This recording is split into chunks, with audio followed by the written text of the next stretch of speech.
peaceful life on Earth. Can you imagine it? But suddenly, boom. Terrifying monsters appear, erasing everything in their path, yet at the same time, new humans emerge, people gifted with superpowers capable of standing against the darkness. And then there's our protagonist, just an ordinary toilet janitor, burdened with his own drama, a sick mother and cruel people who mock him every day. But even in this world, there are still those who haven't lost their humanity, right? During one of his usual cleaning shifts, the school is suddenly attacked by the strongest of all monsters, a creature that devours students with ease, no matter how hard they fight or what powers they use. And when the only person who ever reached out to him is in danger, our hero Gui saves her and carries her to the shelter, where there's no place for him because he's a nobody. Now he's left alone, face to face with a horrifying monster. Guy fights back desperately, but what can a mere human do against such a creature? The monster devours the boy as easily as if he were a French fry. But wait, what's this? Guy refuses to die, fighting with everything he has. He doesn't understand why this is happening to him. In the final seconds of his life, a red sphere appears before his eyes. Moments later, the monster screams in agony as its body is torn apart by an unknown force. In the end, the monster consumes itself. Afterward, a strange glowing sphere remains, and inside, someone is there. Yes, it's our hero, Gui. But now, he's no longer just human. He's a half-dragon.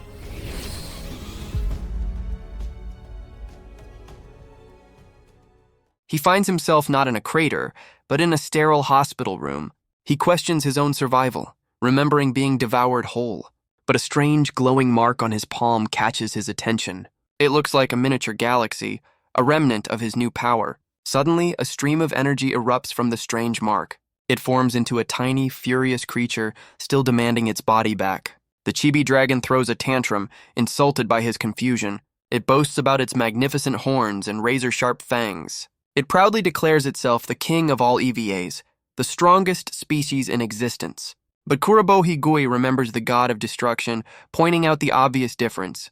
The tiny god gets defensive, insisting the patterns on its horns are identical. To prove its point, it decides to reveal its true name, known by few in the universe. It strikes a dramatic pose, ready to unveil its legendary title. But the grand reveal is cut short by a sudden case of amnesia. Awkward.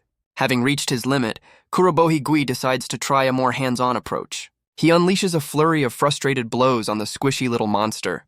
He reminds the creature of the lives it took, vowing to make it atone for its destruction. The tiny god argues that revenge is pointless, since he's already been eaten. It insists that Kurobohi Gui's new body is literally made from its own. This revelation, and the tiny horn now sprouting from his head, leaves him stunned. The creature explains how it was pulled apart from the inside by his power, and now it's been reduced to this less than intimidating form.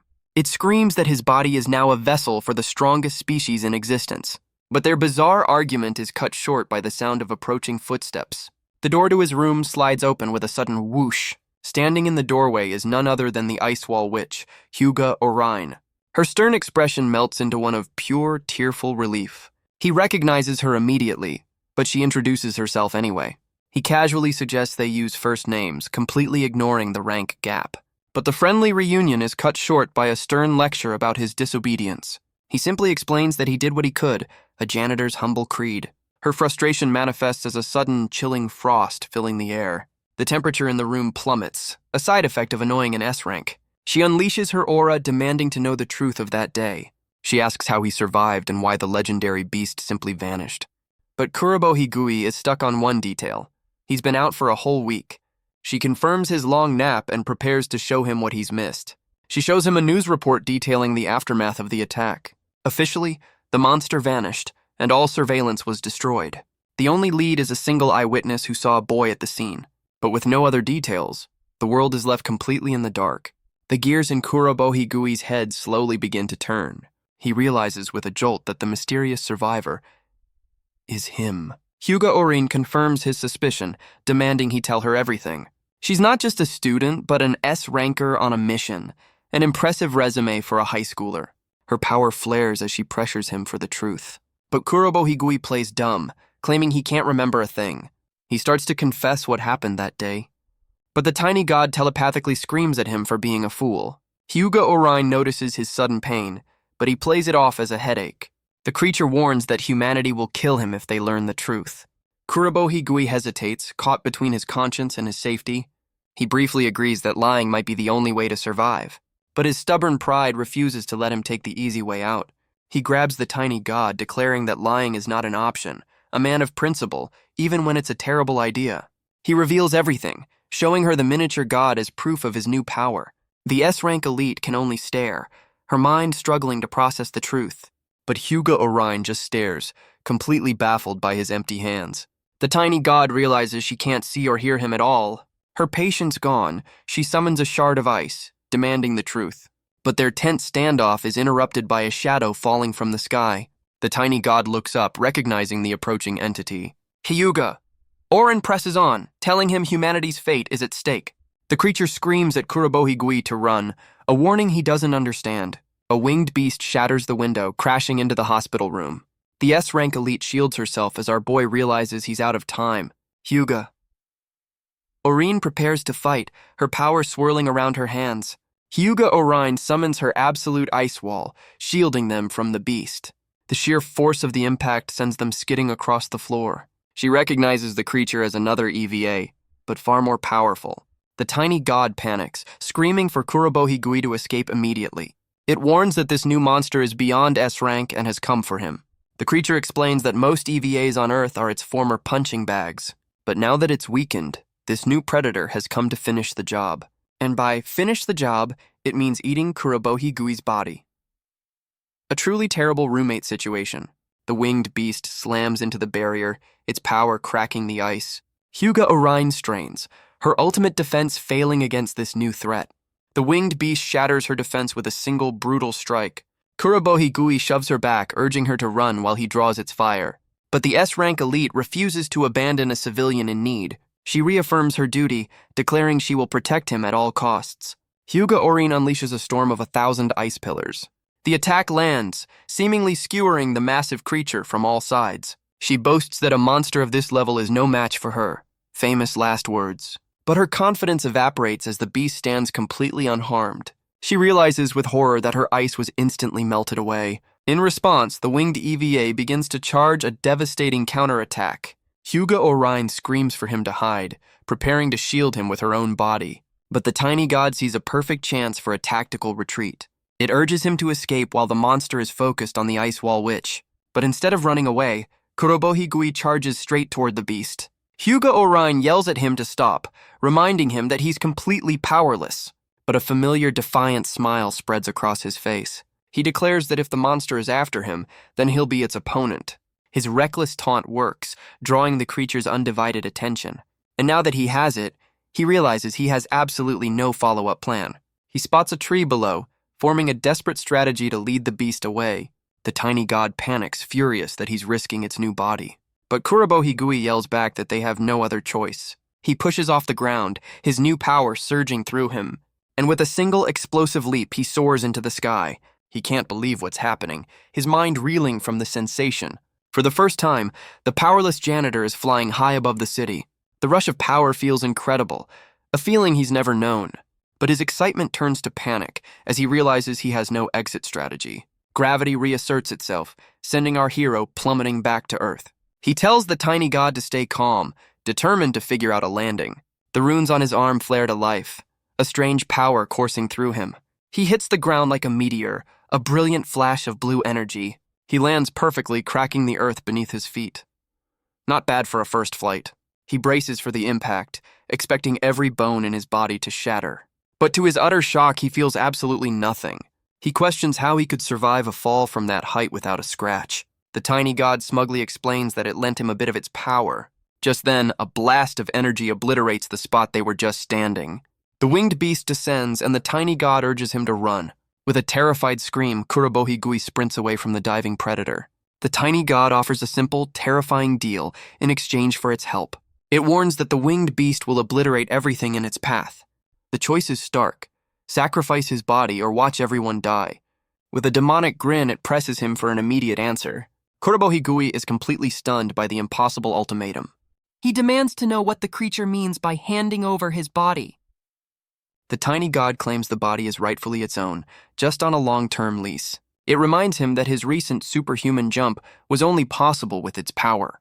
But there's no time for debate as the two-headed beast closes in fast. He weighs the creature's words against the memory of countless lives lost. But Kurobohigui refuses, vowing never to let the monster repeat its massacre. He's forced to dive for cover as the winged beast unleashes another blast. The tiny god realizes the predator knows this body is durable and isn't holding back. But his desperate escape is cut short by the sound of a terrified scream. He spots a hospital patient in a wheelchair, left behind in the chaos. The winged beast turns its attention to the helpless civilian.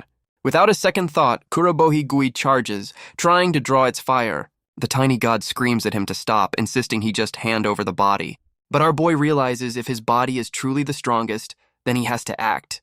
And with a defiant roar, he throws his first real punch as a new man. His fist connects, a desperate blow against an unstoppable force. But the winged beast doesn't even flinch from the hit. Kurobohigui is stunned, realizing his punch had no effect at all.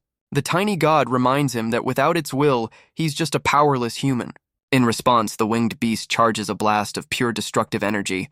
The tiny god makes its final offer: hand over the body, or everyone dies. It promises to deal with the predator if he just gives up control. It screams that the entire hospital is about to be wiped off the map. A compelling argument, to be fair. But Kurobohigui has had enough of its panicked negotiations. He furiously reminds the creature that this whole mess is its fault to begin with. He rejects the creature's offer, flipping the script entirely. The winged beast unleashes its attack, a torrent of pure destruction. But Kurobohigui calls its bluff with a defiant, desperate grin. He frames it as a win-win. They can take out a major threat together. Cornered, the tiny god reluctantly agrees, demanding his hand. It pours a fraction of its immense power into Kurobohigui's palm. The miniature black hole swirls to life, a galaxy of raw potential. A surge of cosmic energy floods his body, a feeling he's never known. He prepares to unleash the attack, aiming it safely into the sky. The system reveals he's using a mere fraction of a percent of the beast's power, a truly humbling statistic. He unleashes a torrent of pure cosmic energy from his fist. His attack meets the winged beast's blast in a cataclysmic clash.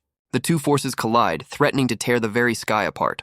But the winged beast's power begins to overwhelm their desperate defense. The predator pours on the pressure, confident in its victory. Kurobohigui screams that they're losing, but the tiny god refuses to be underestimated. With a final defiant roar, their power surges forward, turning the tide. The winged beast can only watch in horror as its own attack is forced back. The blue energy completely engulfs the monster, a pillar of righteous fury. The beam pierces straight through the beast, a final, decisive blow. Meanwhile, a mysterious woman in a wheelchair watches from afar. In his mind, Kurobohigui relives the moment he faced annihilation. A system message appears. The free trial of his god-tier power has ended. He marvels at the sheer force he just unleashed, the power of a king, but the weight of this new reality is already settling in. The immense power overload sends him crashing back to the ground. Just as he loses consciousness, footsteps approach the crater. Huga Orion arrives to find an unbelievable scene, the janitor and a dead dragon. She sprints across the battlefield, her mind reeling from the sight. Staring at the Eva's corpse, she struggles to understand what just happened. She struggles to believe the powerless janitor was responsible. Kurobohigui awakens not in a crater, but in a grand, sterile hall. The first thing he registers is the pleasant aroma of tea. A stern-looking man in a military uniform offers him a cup. It's a surprisingly civilized welcome after being eaten by a dragon. Our boy is understandably confused by the sudden hospitality. The man explains they recovered him after his little dragon-slaying incident. He reveals they are in the Academy's VIP underground shelter. He introduces himself as Nishiki Ryagan, an S-ranker and the school's principal. Kurobohigui recognizes the legendary name, clutching a strange new item. Nishiki Ryagan is the legendary soldier who defeated this very same Eva years ago. He's also technically Kurobohi's boss, and he'd appreciate a little respect. Our boy immediately recognizes he's in way over his head with this guy. He then questions why they're in the Academy's underground training facility. His attention is suddenly drawn to a familiar and slightly annoyed face. A wave of pure relief washes over him, glad to see Huga is okay. The S-rank prodigy is uncharacteristically flustered by his simple kindness. Just then, another figure wheels into the conversation, asking about the attack. She introduces herself as Unagi Senri, an A-ranker, thanking him for his help. Kurobohi recognizes her uniform, realizing she's a student from the academy. He takes in the room, realizing he's the only unranked person present. The principal cuts to the chase, but not before offering some homemade snacks. The cute animal-shaped cookies don't exactly match the principal's stern demeanor. As Kurobohi happily helps himself, the principal gets straight to the point. The question is so blunt, Kurobohi spits his tea across the room. He demands to know how they could possibly know his secret. Hyuga realizes with a jolt that she hasn't told them anything yet, but the principal calmly reveals they've been monitoring him all along. The revelation hits Kurobohi Gui with the force of a physical blow. Nishiki begins to explain the nature of element, the cosmic substance from the Evas. He explains element is the Eva's energy source and the origin of human abilities. A substance so elusive technology can't detect it, but Unagi Senri's power can. Kurobohi realizes his meeting with her was no coincidence. They were testing him. The principal confirms it, revealing they were searching for the strongest species. He speaks of the legendary Eva that ravaged Tokyo 8 years prior. A monster so powerful, it's considered a threat on par with a nuclear warhead. Suddenly, the conversation takes a very sharp turn, with a blade at Kurobohi's throat. Nishiki declares that any potential risk must be eliminated. It's his duty. Kurobohi is stunned, unable to comprehend the principal's impossible speed. The empty chair is a chilling testament to the S-ranker's terrifying power. The principal seethes with regret, vowing to destroy the very monster Kurobohi now holds, a promise that does very little to comfort the kid with a sword to his neck. But a familiar voice cuts through the tension, pleading for him to stop. Hyuga argues that if one nuke-level threat exists, more could appear. She insists that using his power, not destroying it, is humanity's only hope. The principal seems to consider her words, but the blade doesn't move. Finally, he relents, admitting there's logic in her desperate plea. He agrees that the best way to fight a monster is with another monster, but he refuses to hand a teenager the keys to the apocalypse, a task Unagi accepts with a suspiciously cheerful smile. Unagi Senri leans back with a disarmingly cheerful smile. Without warning, she grabs his wrist, her focus on his new mark. Kurobohi Gui flinches, questioning her sudden invasive action. She marvels at the tiny, terrified dragon spirit within his palm. The so-called strongest species looks like it needs a hug and a lawyer. Unagi decides her new subject requires much more serious observation. Her gaze turns skyward, a strange, knowing smile on her face. She believes that every human contains their own personal universe. And now she intends to explore the one hidden inside Kurobohi Gui. She leans in close, asking what kind of cosmos he holds within. She activates her power, celestial observation, peering into his inner world. And with a gleeful shout, she dives headfirst into his consciousness. She finds herself floating in a vast cosmic expanse. This inner universe represents his body, the stars his element. She realizes he wasn't powerless, just had a tiny amount of element. But then she notices something strange. The elements are moving. They're all being drawn towards a single dark point in the distance. She realizes with a jolt they're not just moving, they're being consumed. A massive, all-consuming void dominates his inner world. As she's pulled in, she finally understands. His ability is a black hole. Her consciousness is dragged towards the void, a cosmic tourist in a very bad neighborhood. The pull is immense, and even her powerful will is no match for it. Her very essence is twisted and stretched by the overwhelming force, and with a final, silent scream, she's swallowed by the darkness. But instead of annihilation, she finds herself in a strange, empty space. A sudden, crushing pressure slams down on her from all sides. She realizes this is the true gravity of a black hole, a force beyond comprehension. This power is something else entirely, an alpha ability that defies all logic. But instead of retreating, her curiosity drives her even deeper into the abyss. And at the center of it all, she finds the source, a black sphere containing the dragon's very soul. She stares at the dormant dragon, the so-called strongest species. But the spirit awakens, and it is not happy to have a visitor. It lunges forward, intent on devouring this mental intruder. Its jaws unhinge, a spiritual echo of the real monster's attack. Her power is forcibly cancelled, yanking her back to the real world. She snaps back to her body, gasping for air and questioning her own survival. Huga rushes to her side, alarmed by her terrified screams. Kurobohi Gui just sits there, wondering if the psychic evaluation is over. The principal offers her a cup to calm down, though Huga notes it's just water. She downs the entire cup, still reeling from her trip into the abyss. Unagi Senri is still trembling from her terrifying psychic journey. The principal cuts through the silence, demanding her observation results. She confirms their suspicions. His alpha ability is a black hole. The void was even absorbing his own element, hiding his true potential. And inside that void, she found the spirit of the devoured dragon. Nishiki demands to know the state of the imprisoned monster, With a shudder, she admits the spirit is still hostile and attacked her.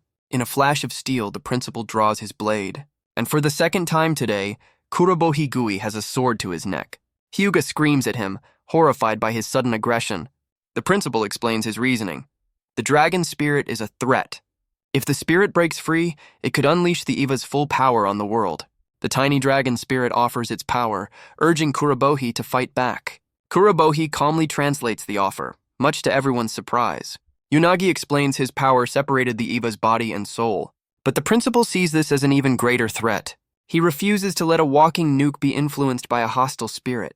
But Kurobohigui grabs the blade with his bare hand. He declares he's lived his whole life powerless and won't be tempted now. The principal remains unconvinced, demanding proof of his resolve. But the principal's idea of proof is a sword straight through the chest. Kurobohigui screams in agony, his life fading for the second time today. The tiny dragon spirit roars in fury, enraged by the damage to its new vessel. A torrent of raw, untamed energy erupts from the fatal wound. Unagi screams a warning, sensing S+ rank power overloading his body. The principal stands firm, declaring his grim duty to eliminate the strongest species. Kurobohi's eyes glow white-hot as the Eva's power consumes him from within. He floats helplessly, a conduit for a power he was never meant to hold. Nishiki Ryogen watches the cataclysm he's unleashed, his resolve unshaken. He classifies Kurobohigui as the ultimate threat and prepares to end him for good. Unagi screams that his power is spiraling out of control, but the principal declares he'll handle this little emergency himself. He unleashes a devastating attack, a flash of pure energy, vowing to cut the boy down before the dragon spirit is released. He puts all of his S-rank might into a single decisive strike. The entire training facility is engulfed in the blinding light of his power. Huga watches in awe, realizing Kurobohigui is at the center of that blast. The principal's face is a mask of grim determination. He's made his choice.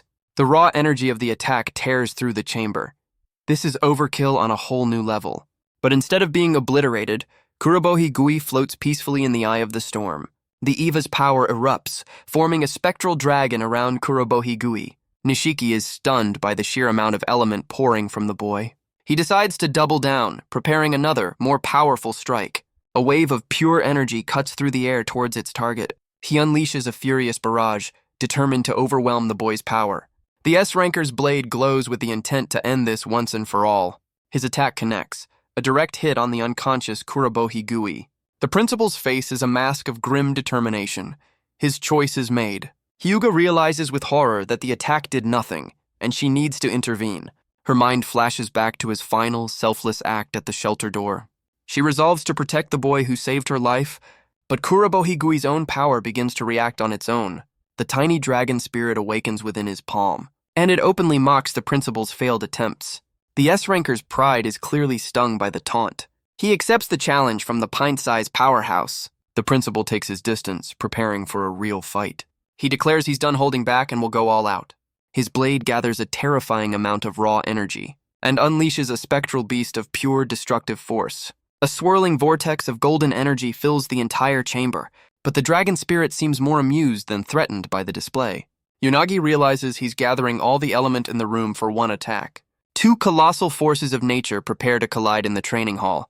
Huga desperately tries to reach him, reminding him of his own words. But Kurobohigui is lost, a vessel for the dragon's untamed rage. With a single gesture, he unleashes the spectral beast upon the principal. The dragon roars with glee. Apparently, fun means city-leveling destruction. The principal meets the charge head-on, straining against the immense power. And the two attacks meet in a cataclysmic explosion of energy. The force of the impact sends the two girls flying across the room. The principal's blade glows, a single point of light in the chaos. But Nishiki Ryogen holds his ground, pushing back against the beast. He strains against the overwhelming force, his resolve unbroken. The spectral dragon roars, unleashing another wave of raw power. The spirit taunts him one last time, preparing to end the fight for good. Huga and Unagi can only scream his name, fearing the worst. The chamber is filled with smoke and the dust of destruction. But through the haze, the S-ranker emerges, looking mildly annoyed at best. The dragon spirit suddenly falters, questioning the encroaching darkness. But the spectral dragon's assault suddenly comes to a halt. At the center of the storm, Kurobohigui is finally waking up. The principal watches, sensing a dramatic shift in the overwhelming power. He asks who he's facing now, the monster or the boy. A familiar, defiant smile gives him his answer. Kurobohi Gui declares he's back in control of his own body. Nishiki Ryogen can only stare as the boy tames the beast within. Our boy then turns to have a little chat with his inner dragon. He scolds the tiny spirit for its little city-leveling tantrum, and threatens to eat it again if it doesn't start behaving. The dragon spirit stares into the eyes of the boy who devoured it, and suddenly the world's strongest creature is just a terrified squeak toy. It relives the absolute horror of being torn apart from the inside. The spirit immediately surrenders, begging to be put back in its cage. With a whimper, the pint-sized apocalypse retreats back into his palm. Kurobohi Gui breathes a sigh of relief, glad the crisis averted itself. Yunagi's final analysis confirms his element is back to 0. He's unranked once more. But the principal's reaction is not what anyone expected. He erupts in thunderous laughter, declaring the entire spectacle splendid. He marvels at how Kurobohi tamed the beast without harming a single soul. With a booming voice, the principal declares that Kurobohi Gui has passed. Our boy is understandably confused by the sudden job promotion. Nishiki explains that to fight monsters, humanity needs a monster of its own. But that power must be controlled, and the test was to see if he could tame it. Kurobohi realizes his entire day has been one big, life-threatening final exam. The idea of him, the powerless janitor, enrolling in an elite academy, he asks if this is just another test, another hoop to jump through, but after a moment of thought, his resolve hardens into a fist. He declares he'll do what he's always done, whatever he can. Whether he's a janitor or a hero, his promise to help remains the same. The principal smiles, officially welcoming Kurobohi Gui to the academy. He then offers to heal the wound he just inflicted, a very casual apology. But as he inspects the damage, he notices something impossible. The fatal wound is already closing, healing at an incredible rate. He realizes this is the regenerative power of the Eva's flesh. He then assigns Kurobohi to Huga's class, making her his new minder. The S-rank prodigy is flustered, but accepts her new responsibility. Unagi Senri is also assigned to the class. Her mission, constant surveillance. An assignment she accepts with a slightly terrifying amount of enthusiasm. Even the pint-sized apocalypse is terrified of his new classmate. The principal watches his new students, sensing things are about to get interesting. He casually pulls out a thermos, preparing for a serious discussion.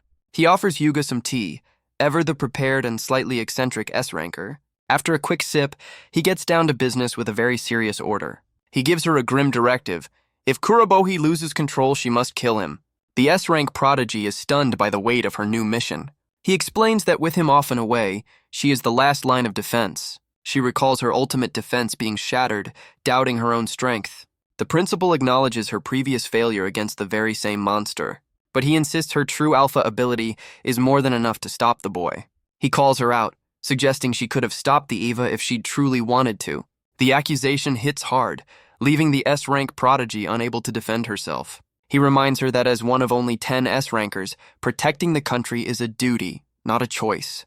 Her gaze falls on Kurobohi Gui, who is happily chatting with his new minder. He's completely oblivious to the grim conversation, still sporting a recently healed fatal wound. Her mind flashes back to the powerless boy who carried her to safety. With a new sense of resolve, she finally accepts her heavy burden. She vows that if Kurobohi ever loses control, she will be the one to end him. It's not just her duty, but her way of repaying the boy who saved her life. The principal gives a small, satisfied smile, accepting her solemn promise. The principal gets Kurobohi's attention, ready to continue the world's weirdest job interview. He summons a ball of pure energy, asking if Kurobohi can sense its power. But our boy feels absolutely nothing, confirming he's still completely unranked. With that settled, the principal announces their first official mission. Their task is simple: teach Kurobohi the basics of star elements. He frames this tutoring session as a mission critical to humanity's survival. No pressure. The next day, Kurobohi Gui heads out for his first lesson. He arrives at the special training ground, his pet Apocalypse in hand. He followed Huga's instructions to the letter, ready for anything. Except anything apparently means a luxury hot springs resort. He questions the logic of a hot springs resort being a training facility. He frantically checks his map, convinced he's in the wrong place. But a voice from above apologizes for the wait, confirming he's right on time. Kurobohi Gui looks up, his confusion growing by the second. Huga and Unagi welcome him to the official training facility. He asks about the special training, wondering if they've already finished. Huga insists this is all part of the mission, despite looking suspiciously relaxed. But then a different thought crosses Kurobohi Gui's mind. He asks about Yunagi's leg, noticing she's standing without her wheelchair. She happily explains the principal healed her fracture with his own alpha ability. Kurobohi is inspired, eager to master his own alpha ability. Yunagi wastes no time, grabbing his wrist to begin her investigation. She gets a little too close for comfort, terrifying the pint-sized apocalypse. The dragon spirit dives back into the safety of the black hole, but Yunagi's interest shifts to the hole itself, with a very unsettling smile. She closes in, telling him to hold still for a personal examination. And with a cheerful announcement, she prepares to probe his power. Her expression is one of pure, unadulterated scientific curiosity, or something. As her fingers enter the void, Kurobohi yells that it's incredibly ticklish. She then invites Huga to try, as Kurobohi begs her to stop. Huga is uncharacteristically flustered as Kurobohi demands they stop. Her finger finds the tiny dragon spirit, which is not happy about the intrusion. The dragon spirit throws a tantrum, much to Yunagi's amusement. With a smug look, Yunagi declares her hypothesis has been confirmed. She asks for his feedback, but all he felt was a tickling sensation. Her cheerful demeanor vanishes as she delivers some very bad news. Kurobohi is shocked by the news, though his inner dragon seems thrilled by the incompetence. She explains she was releasing star elements, and his inability to feel them is a huge problem. Our boy admits he has no idea what star elements even are. Huga explains they're the fuel required to use any alpha ability. She explains that star elements are the cosmic matter the Evas brought with them. This energy source is now spread across the entire planet. It exists within all living things, a fundamental part of the new world. Humans absorb it through breathing and eating, constantly radiating a faint aura. But the problem is that Kurobohi can't sense this fuel, so he can't use his power. He finally grasps the situation, even if his inner dragon finds his incompetence amusing. But his optimism quickly returns. He has faith in his new trainers. The two girls share a knowing smile, ready for the challenge. Yunagi announces their training to sense star elements will begin right here. She then hands a ladle to Huga, telling her to start the first lesson. With a serious expression, Huga prepares a ladle of hot spring water. She then infuses it with a massive amount of her own elemental energy. Kurobohi is baffled as Yunagi marvels at the concentrated power. Huga explains that drinking this should awaken his ability to sense star elements. Yunagi's suggestive phrasing makes the whole exchange incredibly awkward. She clarifies they've simply supercharged the spring's naturally high energy. Full of confidence, Kurobohi takes the ladle, ready for his first real lesson. But his trainer's unsettling smiles suggest this might be a very bad idea. He takes a sip, and his body immediately rejects whatever that was. The ladle clatters to the ground as he recoils in absolute disgust. He clutches his throat, screaming as a burning sensation rips through him. Yunagi Senri offers a casual and slightly terrifying addendum to her instructions. Apparently, concentrated star elements can be poisonous. A minor detail, really. Kurobohi argues that this was, in fact, a very major detail. She explains this is a standard, if brutal, rite of passage for all new students. He admits he was completely blindsided by this trial by poison water, but his resolve is unshaken. He'll endure this for the chance to finally help others. His unwavering determination earns a rare moment of approval from his trainers. He pushes through the agony, his body struggling to adapt to the power. And just like that, his system overloads in a blinding flash of raw energy. He grits his teeth, pushing through the searing pain. But instead of poison, he feels a strange power flowing through him. He questions the impossible sensation, a dawning realization on his face. For the first time, he can see the energy he was told about. He finally understands what it feels like to have power. His trainers cheer him on, confirming his success. But just as he celebrates, something catches his attention. He looks up, sensing a sudden change in the air around him. He realizes the entire area is suddenly flooded with star elements. He can sense it in the water, the trees, and the very air he breathes. The energy radiates from the trees, the water, and the very ground. Yunagi explains, this is why the resort is a special training ground. But just as he senses it, the energy vanishes into thin air. Kurobohi is left wondering where it all suddenly went. But Yunagi seems to have expected this all along. She explains his own black hole ability is consuming the energy. The horrifying implication of her words begins to dawn on him. She cheerfully confirms his body is a leaky bucket for cosmic power. He realizes this means he might be powerless all over again. His trainers can only look on as he grapples with this cruel twist of fate. But Huga suddenly has a brilliant idea, much to Kurobohi's confusion. Her grand plan is for them all to get in the hot spring for some full-body immersion training. Unagi is immediately on board with this highly professional training exercise. Kurobohigui panics, trying to remind them this was supposed to be a serious lesson. They brush off his concerns, insisting that this is all part of the plan. Our boy can't believe this is happening. Even his pet dragon seems to be mocking him. Now soaking in the spring, he suspects his trainer's motives might be less than pure. Meanwhile, the pint-sized apocalypse is having the time of its life, literally drinking the energy. The dragon spirit gloats about how tough it must be for the untalented, rubbing salt in the wound. It then laughs in his face, reminding him he's still completely powerless. With a swift bonk, he puts the tiny dragon back in its place. He scolds the spirit for interrupting his moment of existential dread. But he admits the dragon's taunts hold a bitter truth. Surrounded by energy, he can't grasp a single drop of it. His inner apocalypse, however, continues to enjoy its spa day. But then, a familiar spark of defiance cuts through the despair. He declares that his greatest strength has always been his stubborn refusal to quit. Meanwhile, in the women's bath, the training continues at a leisurely pace. Huga Orin lets out a sigh, a rare moment of peace for the S-rank prodigy. But Unagi ponders their dilemma. Sensing power is useless if he can't wield it. Huga explains that alpha abilities are tied to personal perception. Unagi agrees, saying her methods would only confuse him. So they decide to have faith and wait for him to figure it out on his own. Meanwhile, Kurobohi's drink the poison strategy has officially failed. He's getting dizzy, admitting he's not a fan of hot water to begin with. The struggle is written all over his exhausted face. He suddenly notices the energy he could just sense is disappearing. In a panic, he realizes the star elements are vanishing around him. His own apex predator ability is absorbing all the power. He stares at his palm, unable to control the very power he needs. But then, a system message appears, announcing a critical threshold has been met. Kurobohigui stares in disbelief at the familiar glowing window. The energy his body absorbed wasn't just disappearing, it was being stored. The system offers him a new ability, Star Element Jet.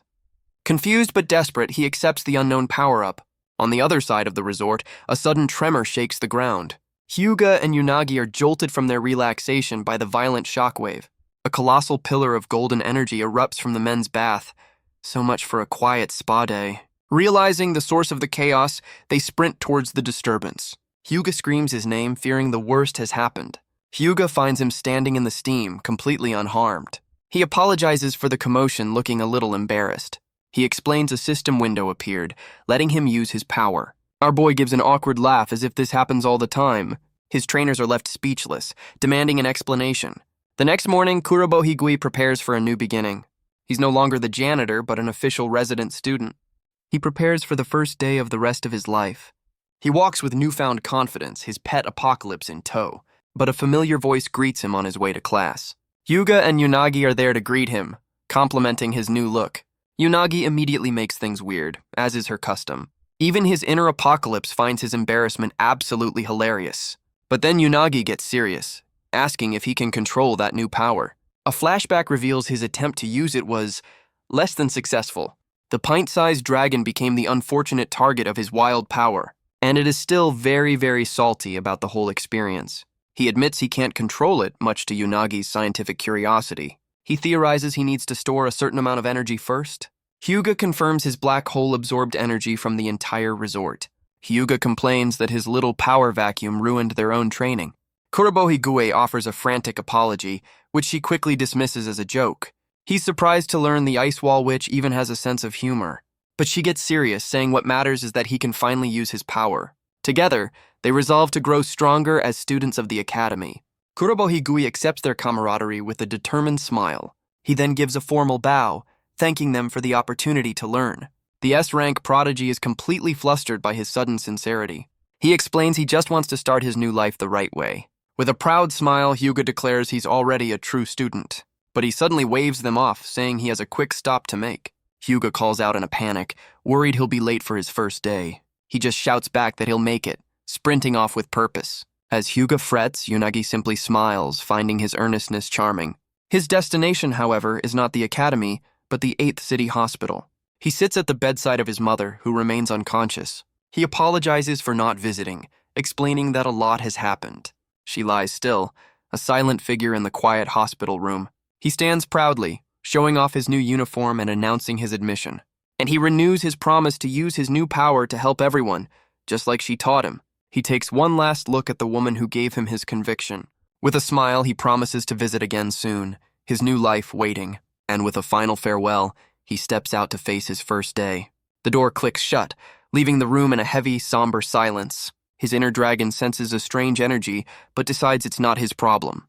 But a much more immediate problem suddenly dawns on Kurobohi Gui. He sprints through the streets, realizing the school moved and he's incredibly late. He spots the academy in the distance, a finish line in his race against the clock. But his mad dash is brought to a sudden painful stop by an unseen obstacle. He quickly apologizes for bumping into another student, a great start to his first day. The student he ran into is a familiar and not particularly friendly face. It's the A-rank bully, Hiwashi, who immediately questions why the useless janitor is in uniform. Kurobohi Gui is taken aback by the sudden hostile reunion. He recognizes the voice and asks about the bandages, a genuine look of concern on his face.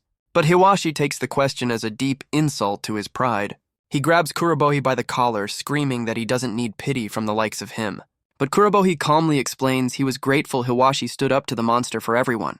The words seem to strike a nerve, forcing the arrogant bully to pause. He's thrown back into the memory of his own humiliating failure against the Eva. The shame of that defeat is still fresh, a wound deeper than any physical injury. Kurobohi Gui extends a hand, offering an unexpected olive branch.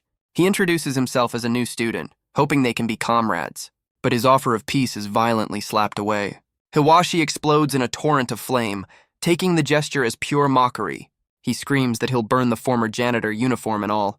Kurobohi Gui is stunned by the sheer, unprovoked aggression. But that surprise quickly hardens into a familiar, defiant glare. A crowd gathers because nothing says welcome to school like a public beatdown. But a familiar voice cuts through the noise as Huga Orion arrives on the scene. She moves to intervene just as Hiwashi unleashes his fiery assault. But Kurobohi Gui stands his ground, refusing to back down. Hyuga panics, wondering why he's picking a fight on his very first day. But before she can intervene, a hand suddenly clamps over her mouth.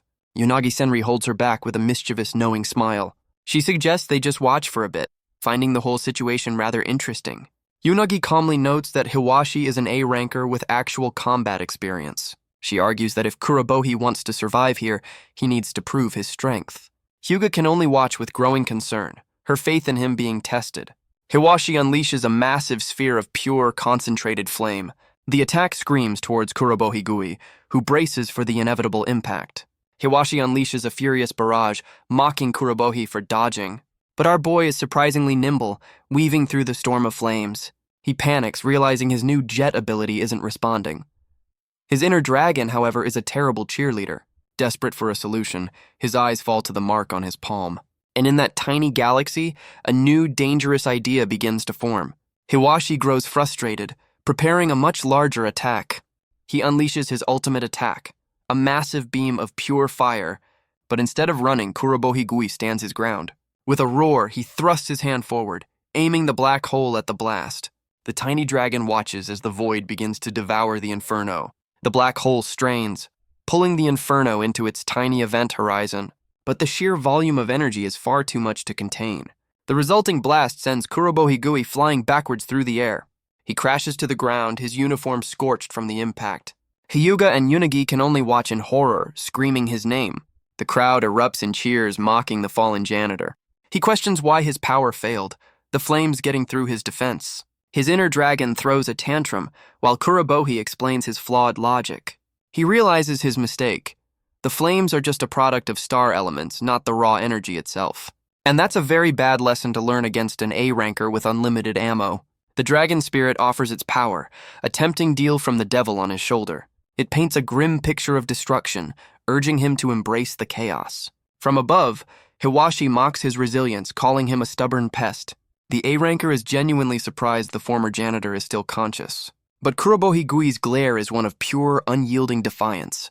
Hiwashi decides to end it, preparing a final, overwhelming blast of fire. But a strange, manic grin spreads across Kurobohi's face. Instead of being incinerated, he catches the fireball with his bare hand. He roars that a real fight is a battle of wills, not just power. Locked in a fiery stalemate, he refuses to be burned, pushing back with everything he has. He screams into the inferno, his will refusing to be incinerated. And his black hole ability responds, devouring the flames at their source. Hiwashi stares at his hand, the inferno suddenly extinguished. Kurobo Higuei holds him fast, the power dynamic shifting in an instant. The bully demands to know why his power has suddenly vanished. A system window appears, confirming he's absorbed enough energy for one attack. But he remembers the hot springs, realizing that power is far too destructive. Hiwashi clutches his chest, feeling his own energy reserves suddenly depleted. Enraged and confused, he demands to know what Kurobohi did to him. He throws a desperate punch, but without his power, it's easily caught. Kurobohi Gui grins, ready to unleash his stored power. The black hole inverts, becoming a blinding sphere of golden light. He shoves the condensed energy right into Hiwashi's chest and unleashes the full force of the star element jet point blank. A pillar of pure energy sends the A-ranker soaring into the sky. Hiwashi is launched into orbit, his first day of school officially ruined. The crowd below can only stare as the light show finally fades. The bully lies unconscious, defeated by the janitor he once mocked. From the sidelines, Unagi cheers while Huga breathes a sigh of relief. The other students are in disbelief, wondering who just took down an A-rank elite. Kurobohi Gui is still reeling from the fight, his pet dragon equally stunned by the chaos. He collapses on the curb, questioning how his own power could activate without his command. But there's no time to rest. His first day at the academy is just beginning. Inside Year 1, Class 1, the teacher announces the arrival of a new transfer student. Kurobohi Gui is shoved in front of the class, looking like he's about to face another dragon. The students immediately recognize him as the guy who took down Hiwashi that morning. He nervously introduces himself to his new and slightly intimidated classmates. With a deep bow, he offers a frantic apology for being late on his very first day. The teacher explains his tardiness is punishment for the fight, a warning to the rest of the class. Unagi is thoroughly entertained by the spectacle, while Huga just looks mortified. Unagi cheerfully greets him, mocking his rather eventful first day. He explains that his punishment was actually a summons to the principal's office, where he received a very long, very stern lecture for his actions. Unagi declares that for fighting on his first day, he got off incredibly easy. Huga is less amused, reminding him he could have been expelled. She declares herself his minder and threatens to freeze him solid if he steps out of line again. The chilling threat is more than enough to get an immediate, terrified apology, but Unagi changes the subject, gushing over how impressive his fight was. She excitedly explains her new theory. His alpha ability has two distinct parts. The first is the black hole in his right hand, which absorbs star elements on contact. The second is Jet, which releases all that stored energy in a single, devastating blast. She explains that even real black holes eject matter, a cosmic parallel to his newfound power. But Kurobohi admits he can't use it at will, much to his inner dragon's smug satisfaction. Just then, a nervous new voice cuts into their strategy session. A B-rank student approaches, asking if Kurobohi is the one who used to clean the old building. Kurobohi is stunned to be recognized, wondering how this student could possibly know him. The boy explains he was always amazed by his dedication, remembering how spotless he left everything. Our boy is completely flustered, not used to receiving praise for his janitorial skills. He gives a heartfelt thanks, genuinely moved that someone noticed his hard work. The new student continues his nervous tick, seemingly a big fan of the former janitor. The B-rank student introduces himself as Kani Abuku, offering a hand in friendship. Kurobohi Gui happily accepts, admitting he's unranked. His pet dragon, however, is not impressed. Kani is stunned by this, but quickly gushes that his power must be incredible. But their friendly introduction is violently interrupted from behind. Hiwashi, the recently defeated A-ranker, sneers at the sight of them together. He questions when the academy started accepting such low-level trash. But Kurobohi Gui cuts him off with a single unimpressed word: lame. Enraged, Hiwashi unleashes a blast of green energy without a second thought. The attack slams into Kurobohi Gui, sending him flying across the classroom, and he's sent crashing straight through the window, his first day getting even worse. Kani stares in disbelief as Hiwashi lies defeated in the wreckage. But a new S-rank student appears, mocking Hiwashi for his pathetic display. He calls the A-rank elite a weakling, his contempt clear as day. Outside, the shattered glass is a testament to the sudden violence. The S-ranker steps through the broken window, listing Hiwashi's failures. He adds the morning's fight to the A-ranker's list of transgressions, and for his weakness, he rips the A-rank insignia from his uniform. Hiwashi can only stare, recognizing the second-year S-ranker. This is Ida Raisin, and he's here to clean house. He punctuates his judgment with a brutal kick to the chest. He explains his presence is a direct result of the first year's weakness. He sighs. clearly annoyed that the principal has assigned him to babysit. He recounts how Hiwashi's arrogance led the class to be wiped out by the Eva. With such weaklings, he declares, humanity has no future. Kurobo Higui and his new friend can only watch in stunned silence. With a menacing grin, he announces a surprise selection exam for all first years. The announcement sends a wave of pure shock through the entire class. Their test is simple: hunt and kill 5 A-class Evas per person. You know, a light afternoon. The penalty for failure is having their rank stripped and being expelled. The students panic, realizing they're being sent to fight monsters far above their rank. Ida Reisen dismisses their panic, calling their weakness the reason they're all so lame. His attention then snaps to Kurobo Higui, recognizing him from a previous punishment. He points, declaring that despite the principal's approval, he refuses to acknowledge him. He reveals he knows Kurobohi was at the Eva site, calling him suspicious. And with that, the first years are sent on a long run to the exam site. Kurobo Higui is already exhausted, his morning run turning into an all-day marathon. But a familiar voice offers some encouragement as Unagi Senri easily keeps pace. She cheerfully informs him they've been running for 3 hours straight. So much for a warm-up. As they finally approach their destination, Kurobohi notices something is wrong. The exam site is a ghost town, completely abandoned and falling apart. Huga explains they've run outside the city's defense perimeter. Humanity has abandoned most of the world to the ever-advancing Evas. With Evas everywhere, each city is now an isolated fortress. Unagi cheerfully confirms that humanity's counterattack is just propaganda. Their S-rank proctor, Ida Rasen, screams at them to stop lagging behind. He announces the exam site is in view, demanding a final, desperate sprint. The exhausted students can only obey, their futures on the line.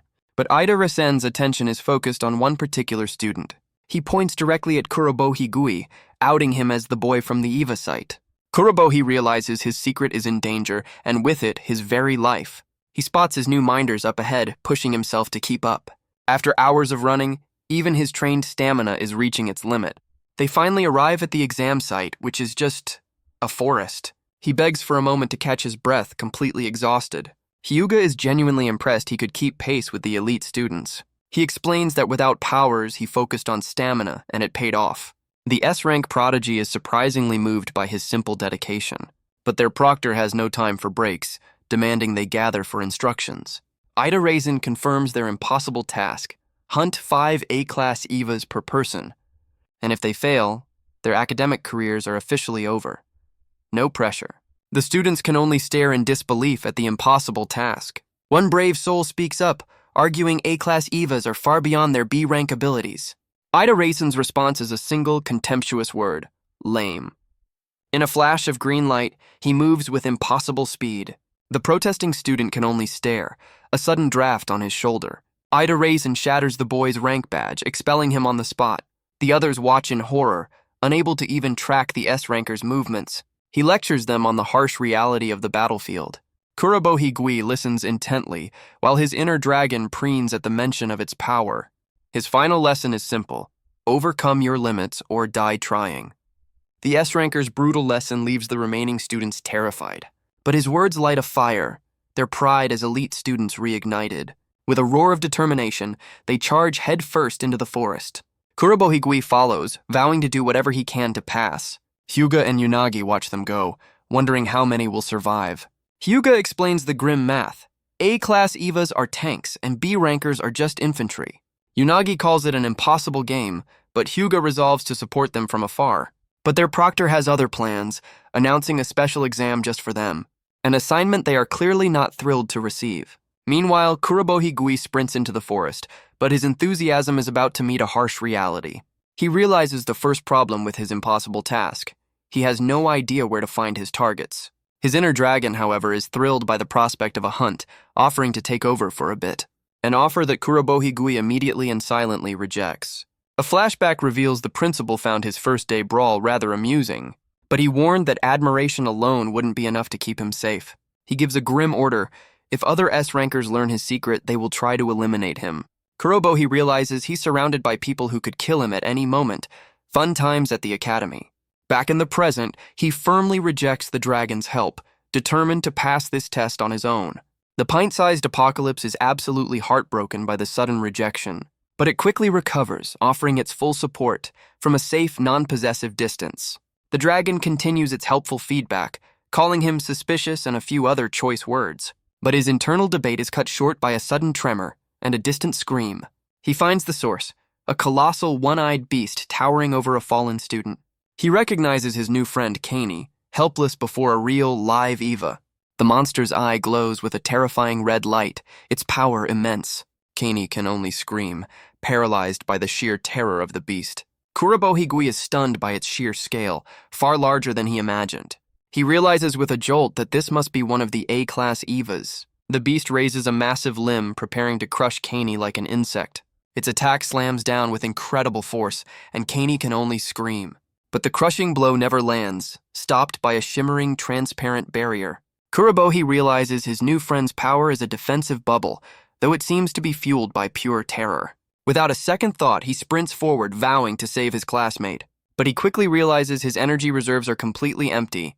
The star element jet is offline. With no offensive power, he resorts to the one trick he knows will work. His plan is simple: get close and absorb the monster's own energy with his black hole. He slaps his hand onto the beast's leg, initiating the cosmic vacuum cleaner. The one-eyed boar turns, its gaze locking onto the tiny pest draining its power. And with a casual swat, it sends Kurobohigui flying like a ragdoll. He crashes hard into the ground, his brilliant plan lasting all of 3 seconds. He screams in agony, the force of the blow rattling his entire body. He slumps against a tree, dazed and momentarily defeated. Kaney watches in horror, blaming himself for his new friend's sacrifice. Kurobohi realizes his new Eva-infused body is the only reason he's not already dead. His inner dragon appears, offering some very unhelpful performance feedback. But Kurobohigui tells the strongest species exactly where it can stick its advice. Grabbing a makeshift weapon, he vows to defeat the monster on his own terms. The spirit seems to relent, but with a sinister promise to take over if he passes out. As the beast charges, he tells his inner apocalypse to just watch from the sidelines. He admits he has no plan to defeat it, but that was never his intention. He declares he'll do what he's always done, whatever he can. With a roar, he unleashes the star element jet. The blast of energy screams towards the colossal Eva. He realizes the gamble paid off. His brief touch absorbed just enough power. The attack connects, a direct hit right in the monster's eye. But the A-class Eva emerges without a single scratch. So much for that plan. He's now completely out of power, a one-shot wonder with a very angry target. But just as the beast prepares to strike, the air fills with strange, shimmering bubbles. Kurobohigui is just as confused as the monster, wondering where they came from. The bubbles gently land on the Eva, which seems more curious than concerned. The bubbles pop, releasing a strange energy that seems to disorient the beast. Enraged, the Eva lets out a furious roar and charges forward. But its attack slams into a tree, missing its target completely. Kaney screams for Kurobohigui, telling him this is their chance to escape. Kurobohi realizes Kaney's bubbles aren't an attack, but a distraction. He doesn't hesitate, sprinting towards his friend to cover their retreat. Kaney calls out his name, relieved to see him on his feet. Together, the two students make a desperate dash for safety. Kaney is overcome with emotion, thanking him for the selfless rescue. As they run, Kurobohi asks if that was really an A-class monster. Kaney confirms it was definitely an A-class Eva, though his tone lacks confidence. Kurobohigui gives credit where it's due, praising Kaney's bubble ability for saving them. Kaney downplays his power, admitting it has no offensive capability, and he was too scared to use it. He then notices one of the strange bubbles has stuck to his own uniform. He tries to pull it off, but the shimmering orb refuses to budge. As the bubble sticks to his fingers, Kaney laments his own lack of talent for fighting. Kurobohi realizes the strange bubble isn't popping, but soaking into his clothes. Defeated, Kaney announces his decision. He's going to drop out of the exam. But Kurobohigui sees not weakness, but an opportunity, a key to defeating the eyeball boar. Kaney is completely baffled by his sudden optimism, asking if he was even listening. The two boys catch their breath, having finally outrun the monster. They share a look of pure terror, still reeling from their near-death experience. But Kurobohigui cuts through the relief, questioning Kaney's decision to quit.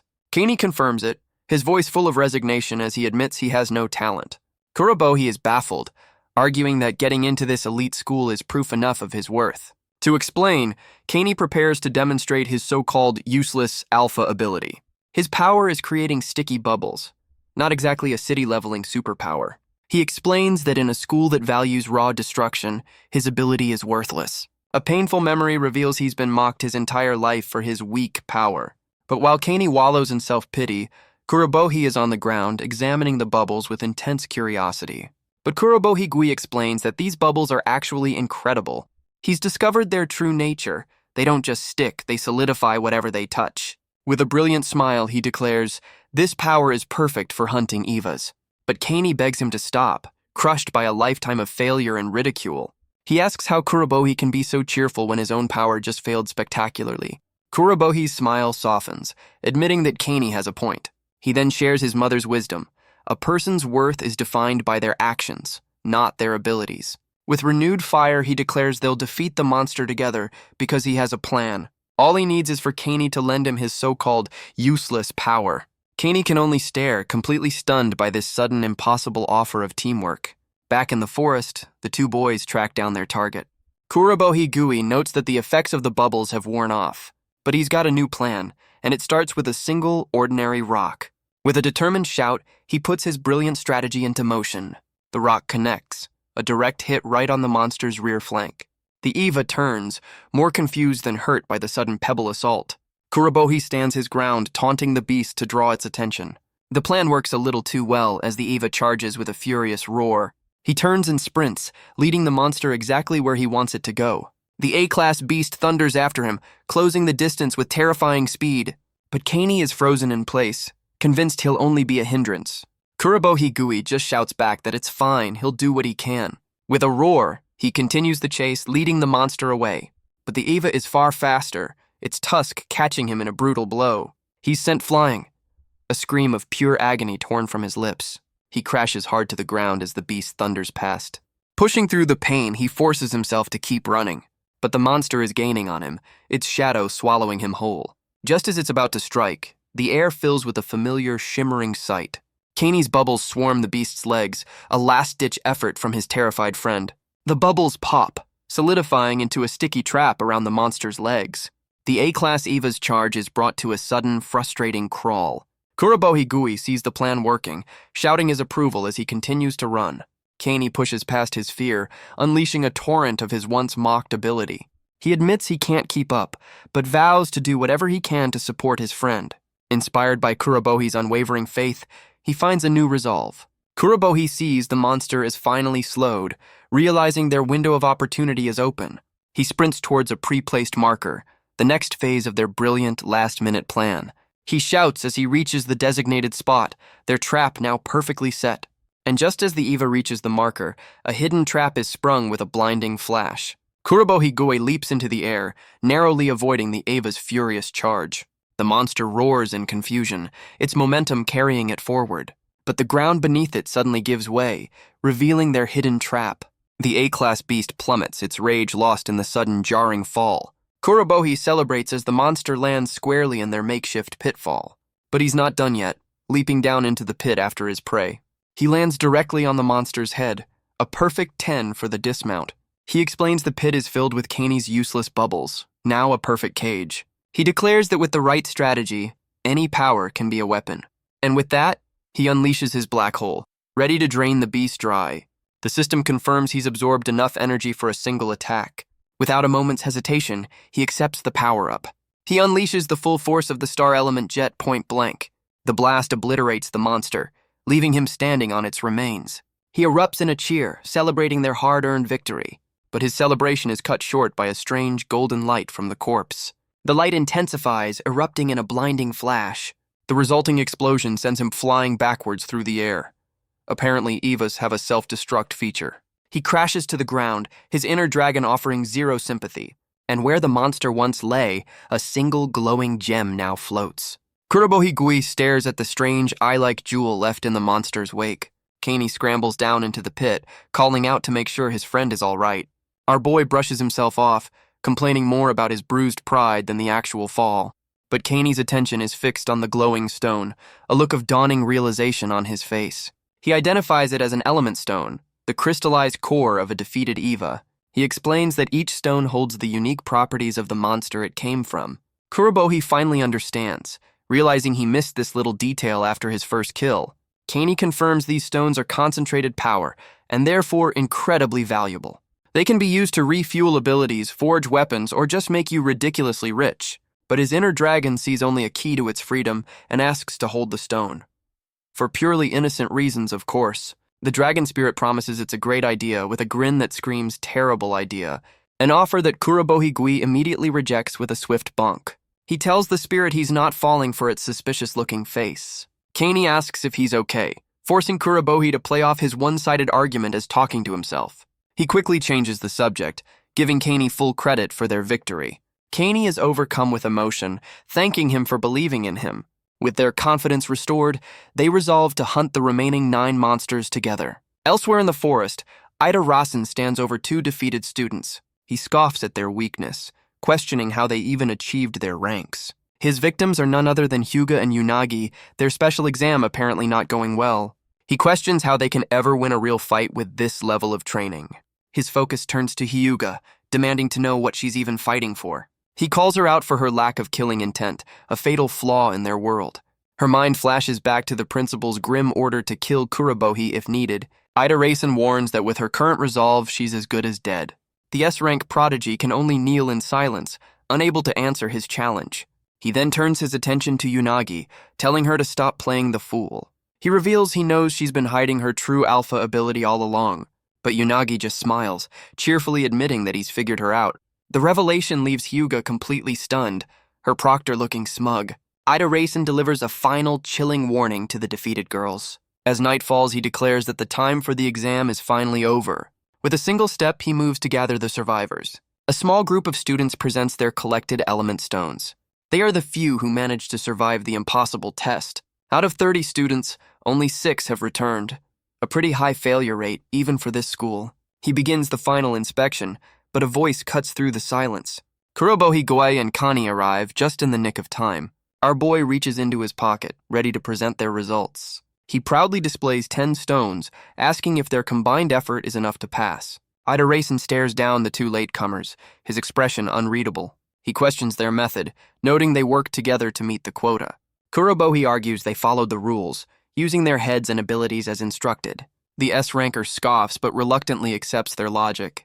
He announces that the 8 of them have passed while the rest are officially expelled. His final judgment is cold. Failure here means death on the battlefield.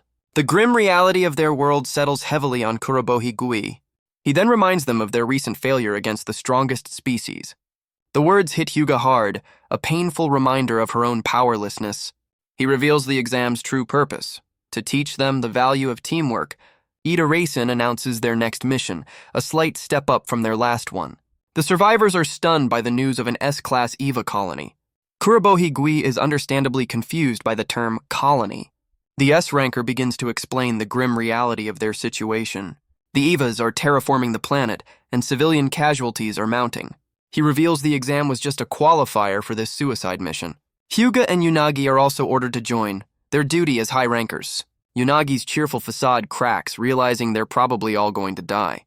With that cheery news, he tells them to rest up before the big day. Kurobohi and Caney are just glad the others will be rescued, as Ida Rasen watches on. Ida Rasen is still suspicious, surprised the boy from the Eva site passed.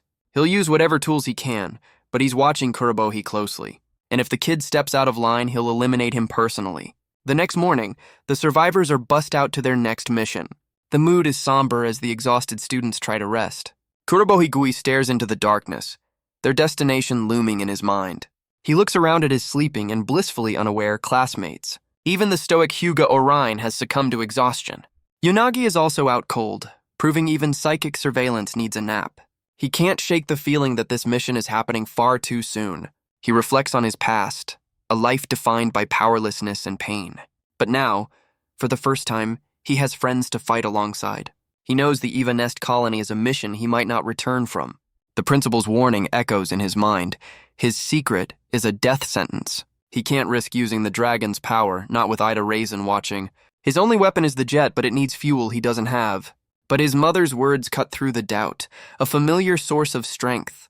He thinks of his mother, and the thought of dying takes on a new weight. With a new resolve, he clenches his fist, ready to face what's coming. But a sudden, uncontrollable tremor runs through his body as a familiar voice mocks his fear. The dragon spirit emerges from his palm, its form shifting and growing. It boasts of its ancient origins, having fought Evas for eons. It lectures him that those who tremble before a battle are already lost. They always end up begging for their lives. A real confidence booster, this one. The spirit then prophesies that Kurobohi will soon be begging for its power. With a final taunt, it retreats back into his palm, eagerly awaiting his failure. Kurobohi Gui snaps back, trying to argue with the voice in his hand. But he clenches his fist, refusing to give in to the temptation or the fear. He tries to calm himself, the weight of the mission pressing down on him. On a bus full of sleeping soldiers, he is the only one awake to face his demons. The bus finally rolls to a stop, its journey at an end. Ida Racen steps out, calling his students trash as they disembark. Yunagi Senri follows, her usual cheerful demeanor slightly strained. Kani Ibuku clutches a handkerchief, his nerves clearly getting the better of him. The other survivors of the exam look on, their faces grim. A mix of A and B rankers, the last of the first-year elite. Their proctor leads them towards a dark, ominous cave entrance. He confirms their destination, the S-class Eva Nest colony. He explains the Evas have already sensed their presence. He then singles out Kaney, demanding an immediate briefing on their target. Kaney explains the colony is a recreation of the Eva's own hellish homeworld.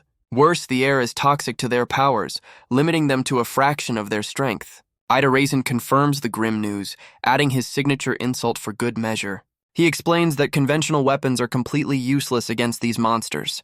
Their only hope lies in their alpha abilities, the very powers that are now weakened. But Kurobohi Gui's resolve doesn't waver, even in the face of impossible odds. The S-ranker then calls Yunagi forward, her cheerful demeanor completely out of place. She stretches casually, admitting this mission is going to be a tough one. But her definition of tough seems to be synonymous with fun. She removes her eye patch, revealing a golden, glowing eye that begins to scan the area. She unleashes her celestial observation, her golden eye piercing the veil. Her vision plunges deep into the heart of the Eva nest. She navigates the suffocating darkness of the alien labyrinth. With a thoughtful hum, she begins to map out the enemy's territory. She confirms the nest is a confusing maze, its energy signature thick and hard to read. And it's crawling with A-class Evas, which she casually nicknames bipedal ants. Kaney explains her power isn't just sight, but a way to read the very flow of life and energy. As her focus sharpens, the layout of the entire colony becomes clear. And at the center of it all, she finds the S-class boss, the queen of this hive. But as she observes, a new monstrous presence makes itself known on the battlefield.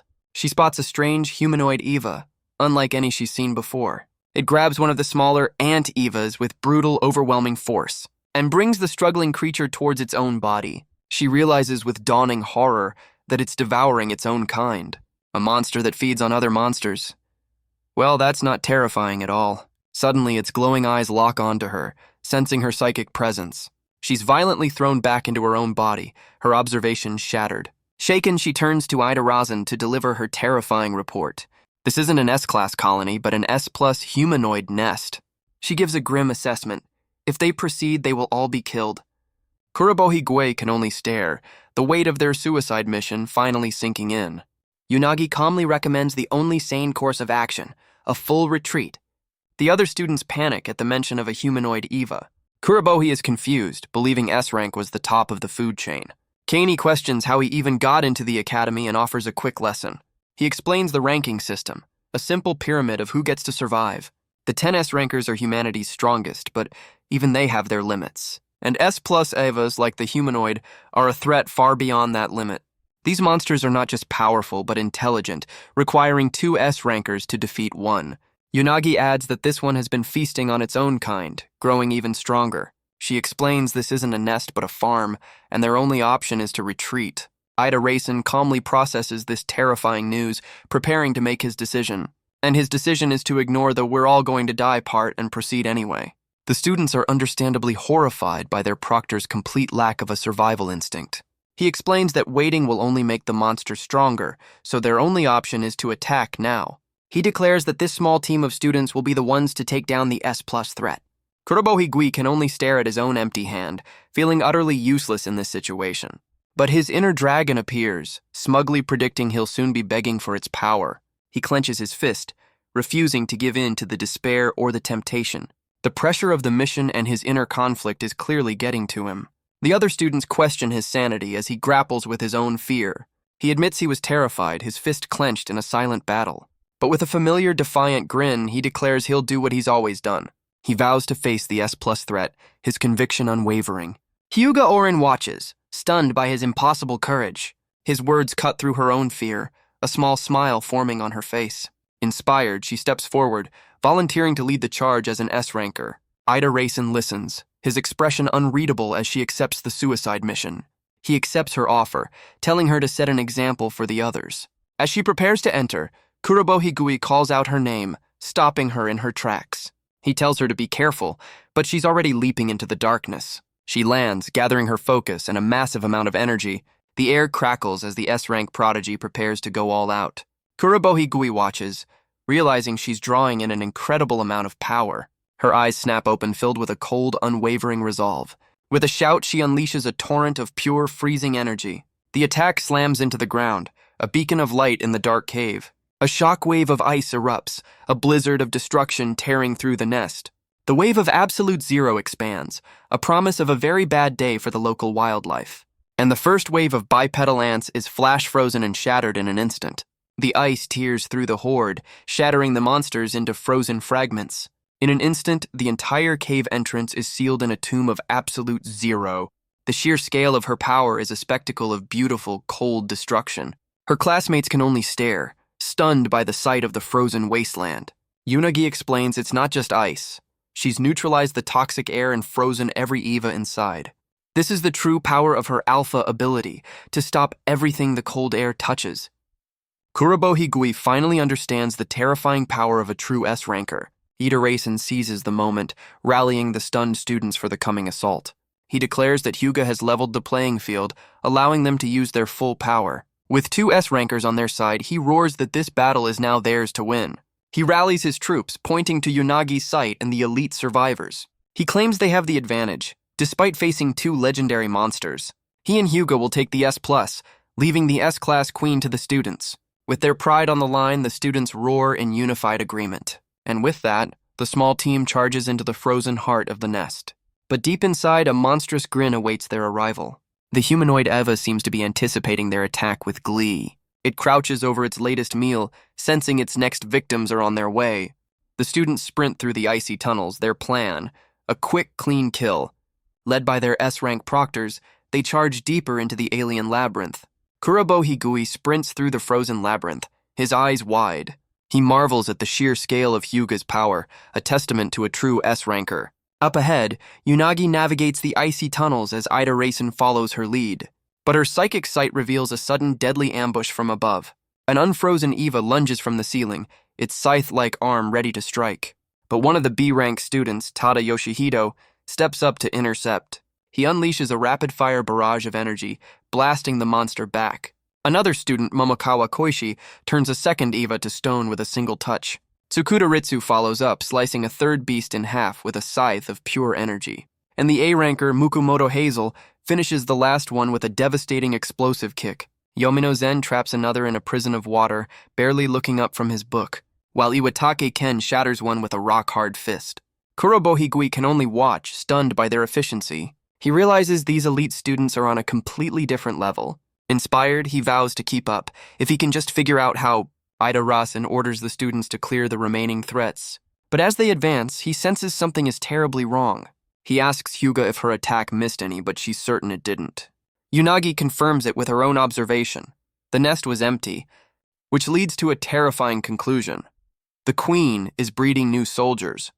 But as they sprint deeper, a sudden tremor shakes the very ground beneath them.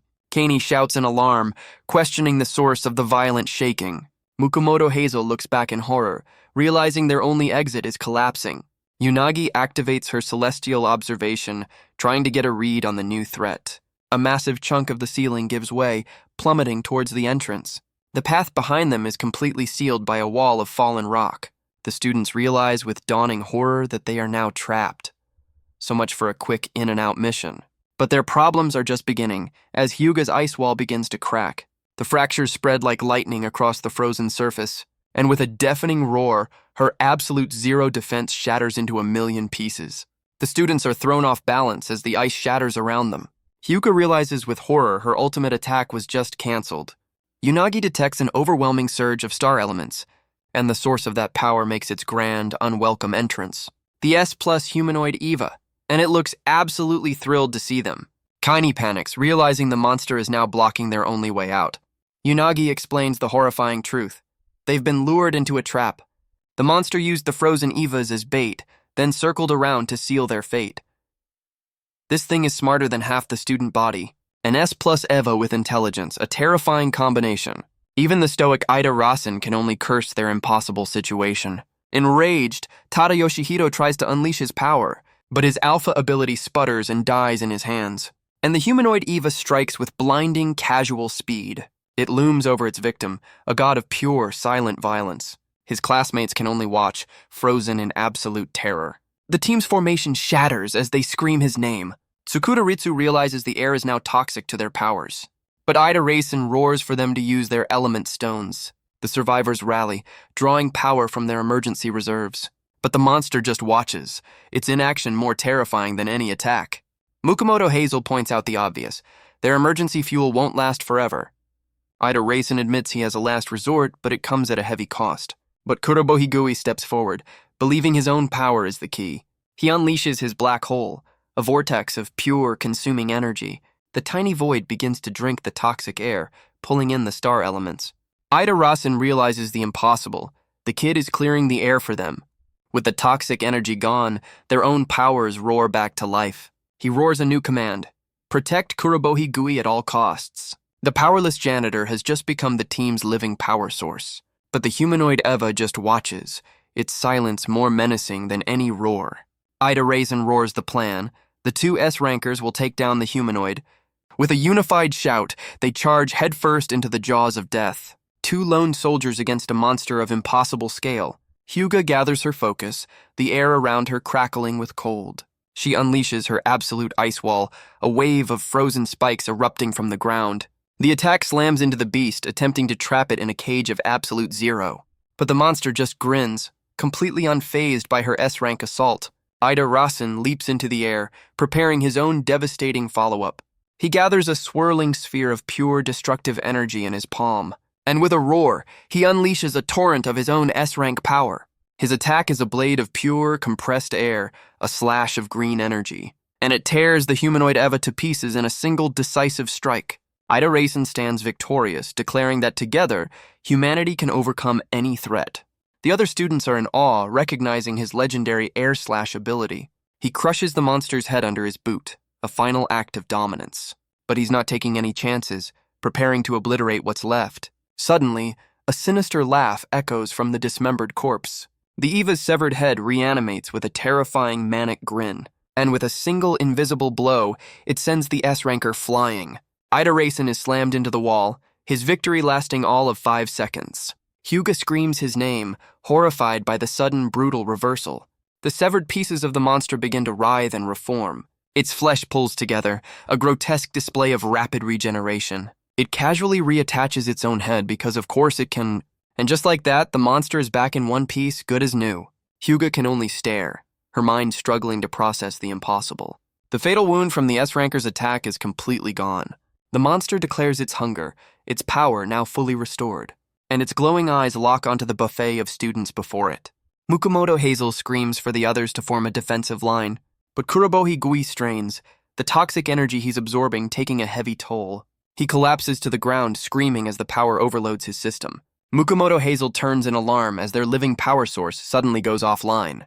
He writhes in agony, the mark on his palm glowing with a dangerous blue light. She realizes with horror that he's absorbed too much of the toxic energy. And the humanoid Eva has finally decided to stop spectating. It moves with blinding speed, striking down Yomino Zen from behind. Enraged, Tsukudaritsu unleashes his own ultimate attack, the Star Scythe. His spectral blade takes shape, a weapon of pure concentrated energy. But his power fizzles out, his emergency element stone suddenly useless. The monster strikes again, taking down Tada Yoshihito from behind. He collapses to the ground, his emergency power source now useless.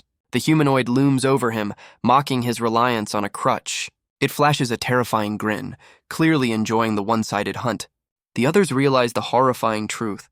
Their powers are being actively suppressed. But Huga Orion refuses to back down, unleashing a storm of ice. 1,000 frozen pillars slam into the S+ monster. The beast shatters her attack with a single contemptuous step. So much for that plan. Huga stands as the last line of defense for her terrified classmates. She orders a full retreat, vowing to hold the monster off herself. The humanoid Eva just watches, its grin widening with sadistic glee. But a new sound echoes as more monsters, glowing with green energy, arrive. The students are completely surrounded, the trap finally sprung. With Huga's ice gone, the full might of the nest descends upon them. The humanoid declares that now it can finally enjoy its meal. The remaining students fall to their knees, their hope completely extinguished. But Kurobohi Gui grits his teeth, still fighting the power coursing through him.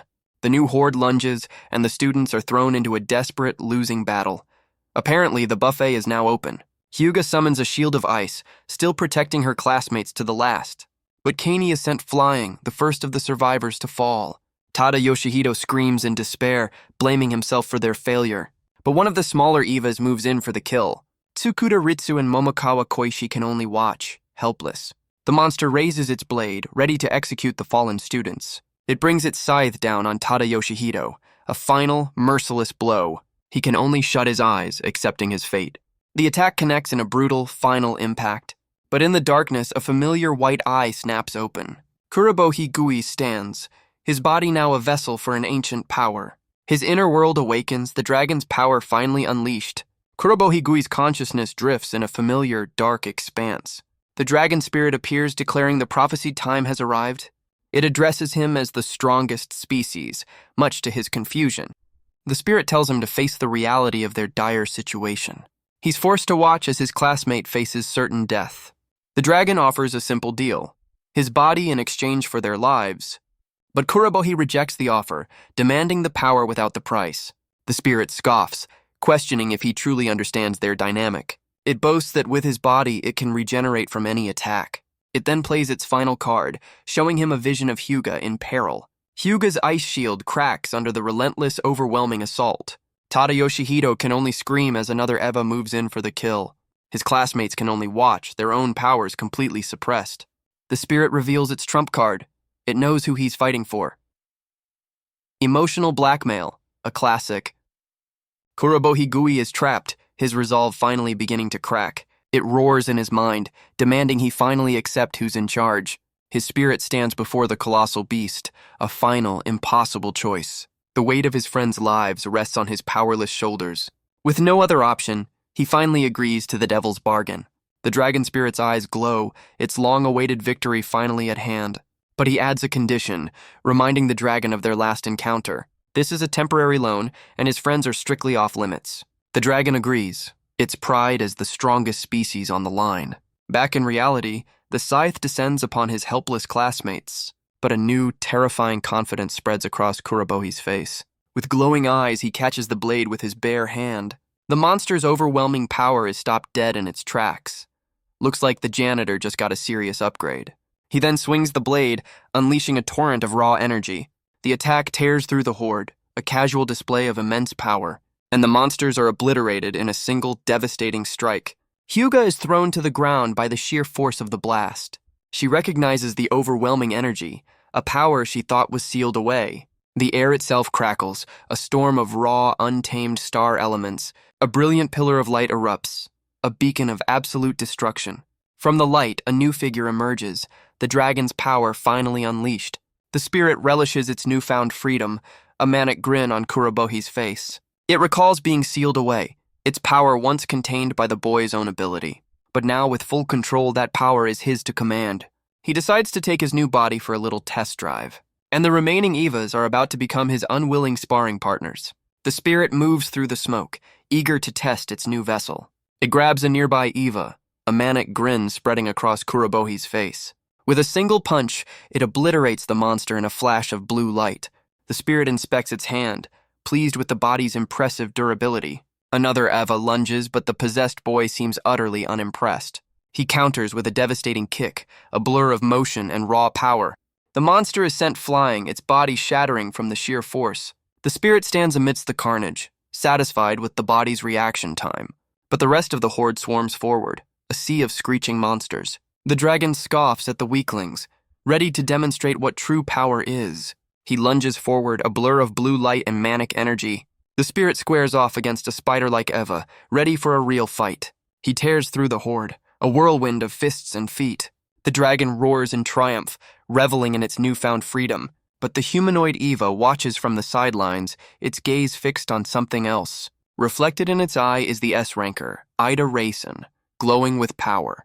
The proctor is suddenly caught in a torrent of overwhelming energy. He struggles against the immense force, stunned by its sheer scale. A single destructive command echoes through the raw power. He clutches his head, realizing he's hearing the voice of the strongest species. Unagi explains the black hole separated the dragon's soul from its body. Ida Raisin realizes that sealed power is now fueling the possessed boy. A system window confirms the release rate is a tiny fraction of a percent. But even that small number is enough to shock the S-ranker. He recalls the first Eva fight, where the rate was even lower. A grim warning appears. At just 1%, the beast will be fully unleashed. Ida Raisin panics, realizing how close they are to total catastrophe. Back in the cave, the possessed Kuroboi continues his brutal rampage. He stands on a mountain of corpses, bored by the lack of a real challenge. His attention finally turns to the real boss, the S+ Humanoid Eva. The dragon spirit asks if the S+ Eva can offer a real fight. The humanoid seems to recognize its true opponent, the strongest species. But in his mind, Kurobohi's spirit realizes the horrifying truth. His consciousness is dragged towards the source of the chaos. The black sphere containing the dragon's soul is beginning to crack. He can only watch in horror as his inner prison shatters. The dragon gloats that a tiny crack is all it needs to break free. So much for that binding contract.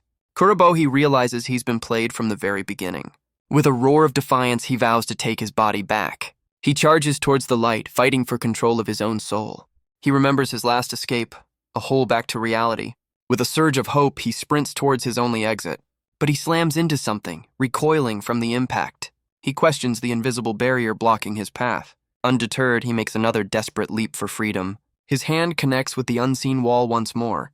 He realizes with dawning horror that he's been locked out. A system message confirms the dragon's power has left no room for him. The horrifying reality sinks in. He can't take his body back. Meanwhile, the dragon stands victorious, facing its true opponent. The dragon spirit stands victorious, ready for the main event. It relishes having a physical form again, eager to savor the coming battle. The humanoid Eva recognizes its true opponent, the legendary strongest species. The dragon spirit is amused, noting the monster has become quite talkative. The humanoid seems to contemplate the concept of happiness, and its version of happiness involves powering up for a fight. Its body begins to contort and grow, preparing for the clash. The transformation continues, its form becoming even more monstrous. It declares its intent to devour the dragon and claim its power. Ambition, you gotta love it. A colossal sphere of destructive energy gathers for its first attack. The sheer force of its transformation sends the students flying. Momokawa realizes this monster can consume star elements to evolve. Its new form radiates a power that dwarfs even the S-rankers. But the dragon spirit just smirks, amused by the monster's threat. It declares the real fight, a true deathmatch, can finally begin. But before they can clash, Ida Racin unleashes his own spectral beast. A desperate last-ditch attack from the fallen S-ranker. The possessed Kurobohi Gui shatters the attack with a casual gesture. So much for the S-rank cavalry. The humanoid Eva seizes the opening, unleashing a devastating strike. But the dragon spirit turns to meet it, completely unimpressed. The dragon spirit meets the monster's charge head-on, a blur of blue energy. Their fists collide, shattering the remnants of the S-ranker's attack. A shockwave of pure power erupts from the point of impact. The entire cave is engulfed in a blinding flash of destructive light. But the dragon spirit holds its ground, a manic grin on Kurobohi's face. It declares this is a true deathmatch, finally a worthy opponent. The spirit laughs, easily fending off the monster's multiple limbs. This is clearly its idea of a good time. The sheer force of their battle causes the entire cave to tremble. The students realize with horror that the cavern is about to collapse on top of them. Tsukuda Ritsu questions if Kurobohi was always this strong, completely baffled by the sudden power-up. Kani realizes this raw power is nothing like the ability Kurobohi used before. Mukomoto Hazel screams for the others to retreat while they still can. She insists their only priority now is to survive and report back. She tells Huga to use her power to blast open their sealed exit. But the possessed Kurobohi Gui gathers a sphere of raw blue energy. He unleashes a torrent of power, not at the monsters, but at the exit. The energy solidifies into a barrage of sharp, crystalline spikes, and their only escape route is sealed even tighter than before. The dragon spirit declares that no one is leaving this cave. It grins, telling the humans to stay put and enjoy the show. Mukamoto Hazel and Momokawa Koishi can only watch in horror. The humanoid Eva taunts him for being distracted during their fight, but the dragon spirit's fist connects with a brutal, overwhelming impact.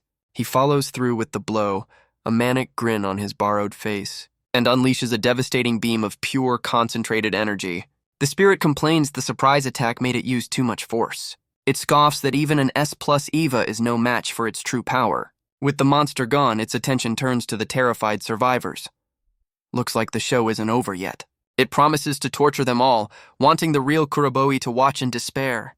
The students realize the monster they were saved from was the lesser of two evils. Kurobohi's spirit screams, reminding the dragon of its broken promise.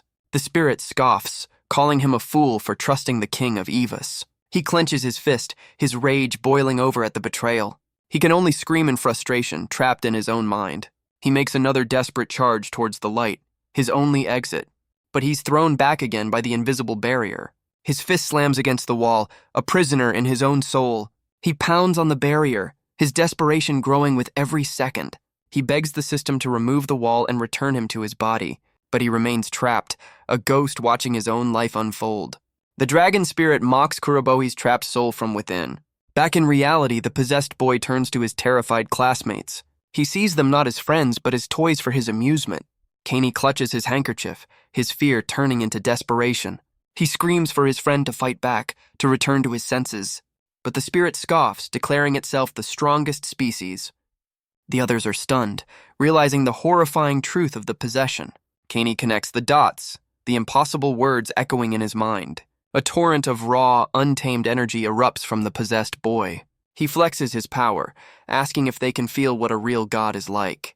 Kaney recognizes the overwhelming power, the same as the monster that attacked their school. The dragon spirit smirks, a new, terrible idea forming in its mind. It promises to burn them all to ash, a grim echo of its last rampage. As his power flares, Kaney can only scream, realizing the monster is now wearing his friend's face. But a new power cuts through the chaos, a vortex of freezing energy. Huga unleashes her own ultimate attack, the Ice Star. The possessed boy is instantly trapped in a cage of absolute zero. The S-rank prodigy stands firm, having frozen the threat in its tracks. A bold move considering who she's up against. She orders the others to retreat, vowing to hold off the monster herself. Her classmates can only watch in horror, screaming her name as she faces the god-tier threat alone. Kaney pleads with her to escape, insisting they should all survive together. But Huga recalls her solemn vow to stop Kurobohi if he ever lost control. She knows her ice prison won't hold the monster for very long, so she turns her remaining power towards their only way out, unleashing 1,000 pillars of ice at the sealed exit. The attack shatters the rock wall the dragon spirit created. A blizzard of destruction tears through the rubble, and just like that, a path to freedom is cleared. Guess she's good for more than just making ice cubes. Mukamoto Hazel rallies the survivors, vowing not to waste her sacrifice. Huga stands guard as her classmates make a desperate run for it. Huga stands alone, her duty clear as she faces the frozen monster. But her absolute zero prison shatters in a deafening explosion. The possessed boy emerges, mocking her pathetic attempt to stop him. The S-rank prodigy can only stare, her ultimate attack utterly useless. He scoffs that letting the others escape has changed nothing. With a manic grin, he declares his intent to burn the world to ash. But first, he promises to have a little fun with her. He'll torture her just to watch the real Kurobohi suffer. Well, that's just evil. The chilling threat hits Huga harder than any physical blow. She grits her teeth, facing a monster that attacks the body and the soul. But Huga extends a hand, challenging the monster wearing her friend's face. She gathers all her remaining power, vowing to stop him at any cost. The dragon spirit just smirks, impressed by the quality of her energy. He taunts her, saying her resolve makes her a more entertaining toy. He unleashes his own power, a storm of blue energy erupting around him. The spirit stands, a god of destruction in a borrowed body. A system warning flashes. The release rate is nearing a critical 1%. Ida Racin sees the alert, realizing the monster's true body is about to break free. A vision of the original dragon appears, a beast that spells extinction for humanity. The S-ranker is blasted back by the sheer force of the dragon's awakening power. A system window appears, initiating a final terrifying countdown. Trapped in his mind, Kurobohi Gui panics, desperate to stop the clock. But the system offers a new unknown option: Apex Predator Reversal Mode. He stares at the prompt, completely baffled by this last-ditch power-up. The system explains the price. His own body will be consumed and erased. The horrifying reality of the choice sinks in. To save the world, he would have to simply disappear. A pretty steep price for a former janitor. And all the while, the clock ticks down to the dragon's full release. Back in the cave, the possessed Kurobohi radiates an unstoppable power. Huga realizes her ultimate attack was just a speed bump for a true god. She knows she needs a single, concentrated attack to break through. But she questions if she can even hit the monster wearing his face. She grits her teeth, the name Kurobohi a pained whisper. Her mind flashes back to the powerless boy who saved her life. Inspired by his resolve, she declares she has no choice but to fight. She gathers all her remaining power into a single crystalline point. The dragon spirit watches, intrigued by her desperate gambit. With a sinister grin, he decides to copy her little trick. Because of course he does. He gathers a colossal sphere of raw, destructive energy and prepares to show her the difference between an S rank and a god. The dragon spirit gathers a sphere of its own raw, destructive power. He clenches his fist, condensing the energy into a single, terrifying point. With a condescending smirk, he points, mocking the little girl before him. He challenges her to a clash, a battle she knows she cannot possibly win. Huga grits her teeth, the sheer pressure of his aura overwhelming her. She realizes her power would be obliterated against such a massive force. She knows she can't meet him head-on. She has to find another way. But against a god, she struggles to find any opening at all. Suddenly, an explosion rocks the cavern from a different direction. Ida Racin emerges from the rubble, battered but not yet broken. He grits his teeth, finally acknowledging the true power of the strongest species. With a roar, he unleashes one last desperate attack on the possessed boy. But the dragon spirit just smirks, mocking his persistent but slow movements. Meanwhile, the humanoid Eva roars, drawn to the overwhelming power. It transforms, vowing to devour the dragon and claim its strength for itself. The two S+ threats converge on the possessed boy in a chaotic clash. But the dragon spirit easily catches the monster's punch, finding the whole thing rather entertaining. Ida Racin's attack screams forward, his final gambit in the air. Looks like everyone wants a piece of our boy today. The spirit casually deflects the S-ranker's power with a single hand. He stands between his two opponents, effortlessly handling them both. Huga sees her opening, a single chance to end this nightmare. But she hesitates, knowing this attack will kill Kurobohi Gui for good. His own words echo in her mind. A person's worth is in their actions. She remembers the boy who saved her, the one who never gave up. With a new resolve, she vows to do what she can, just like he would. The dragon spirit mocks her, but she pushes through the fear and pressure.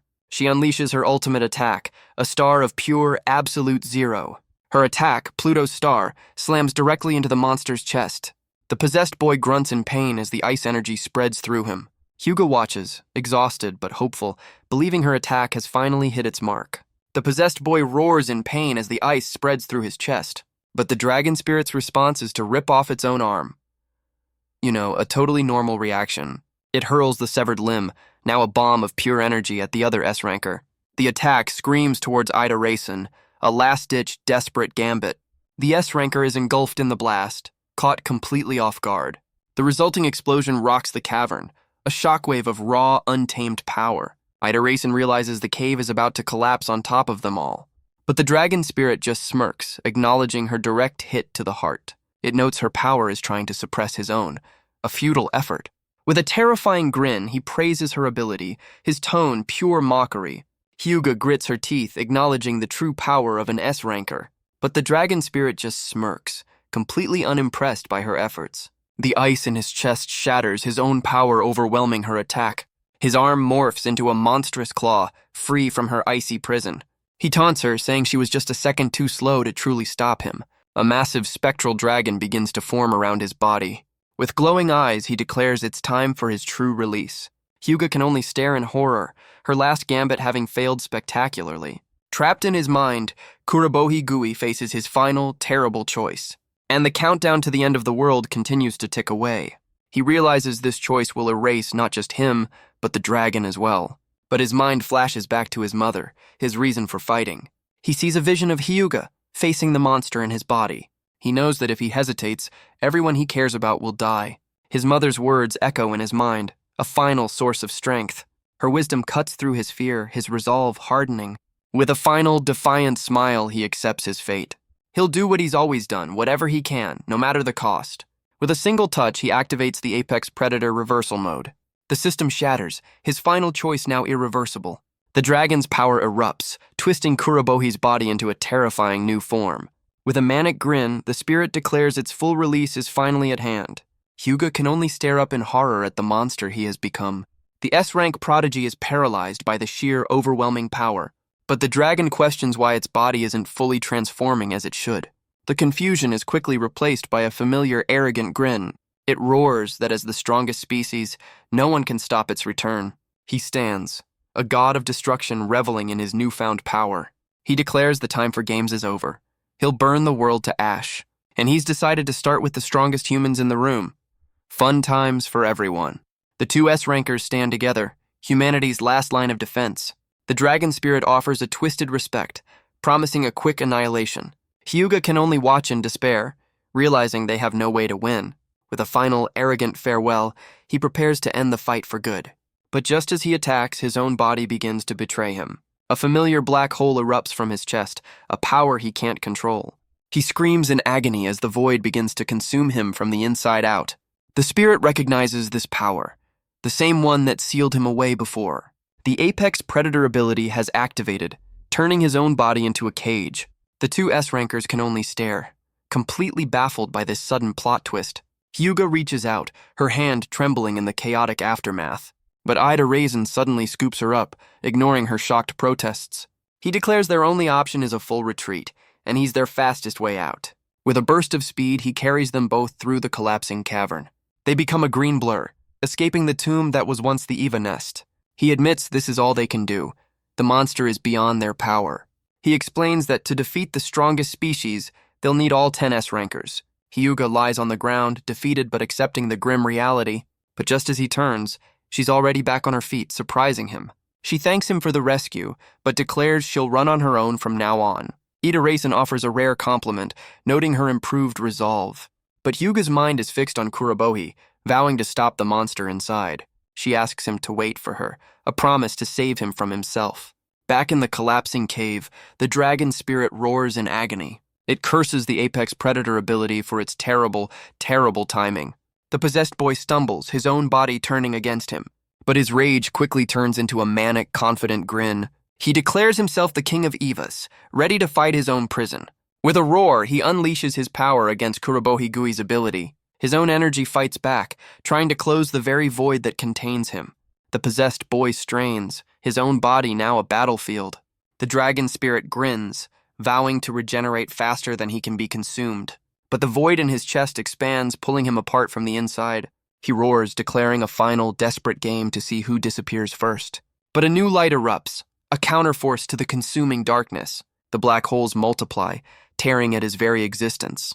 But the dragon's own power fights back, a star against the void. The Apex Predator ability strains, trying to devour the god within. Apparently, indigestion is a cosmic problem, but the spirit scoffs, remembering it has been eaten once before. With a manic laugh, it declares this battle is already won. The Apex Predator ability tears through the possessed boy's body. In his mind, Kurobohi's spirit faces the dragon's true form. He notes the dragon's power has been cut off, a quiet before the storm. But the strongest species roars, preparing for a final, desperate fight. The Apex Predator ability attacks the dragon's very soul. The spirit curses, feeling the pain of its vessel being torn apart. But Kurobohi's spirit just smirks, enjoying a little shared suffering. The dragon questions this power, calling it an inconvenient pest. Kurobohi Gui simply declares that this is the end for both of them. The King of Evas can only glare, its reign cut short by a janitor's will. For the first time in its eons of existence, the King of Evas experiences pain. Kurobohi's spirit taunts the beast, asking if this is its first time. The dragon admits that until this moment, nothing could ever harm it. The Apex Predator ability continues to tear into its very soul. The beast roars in agony as the void consumes its essence, but its roar of agony quickly fades into a strange acceptance. It finally understands the pain that humans have endured all this time. Kurobohi's spirit just smiles, his own words echoing in the void. He declares that in a battle of will, he will never lose. And the strongest species finally admits its defeat.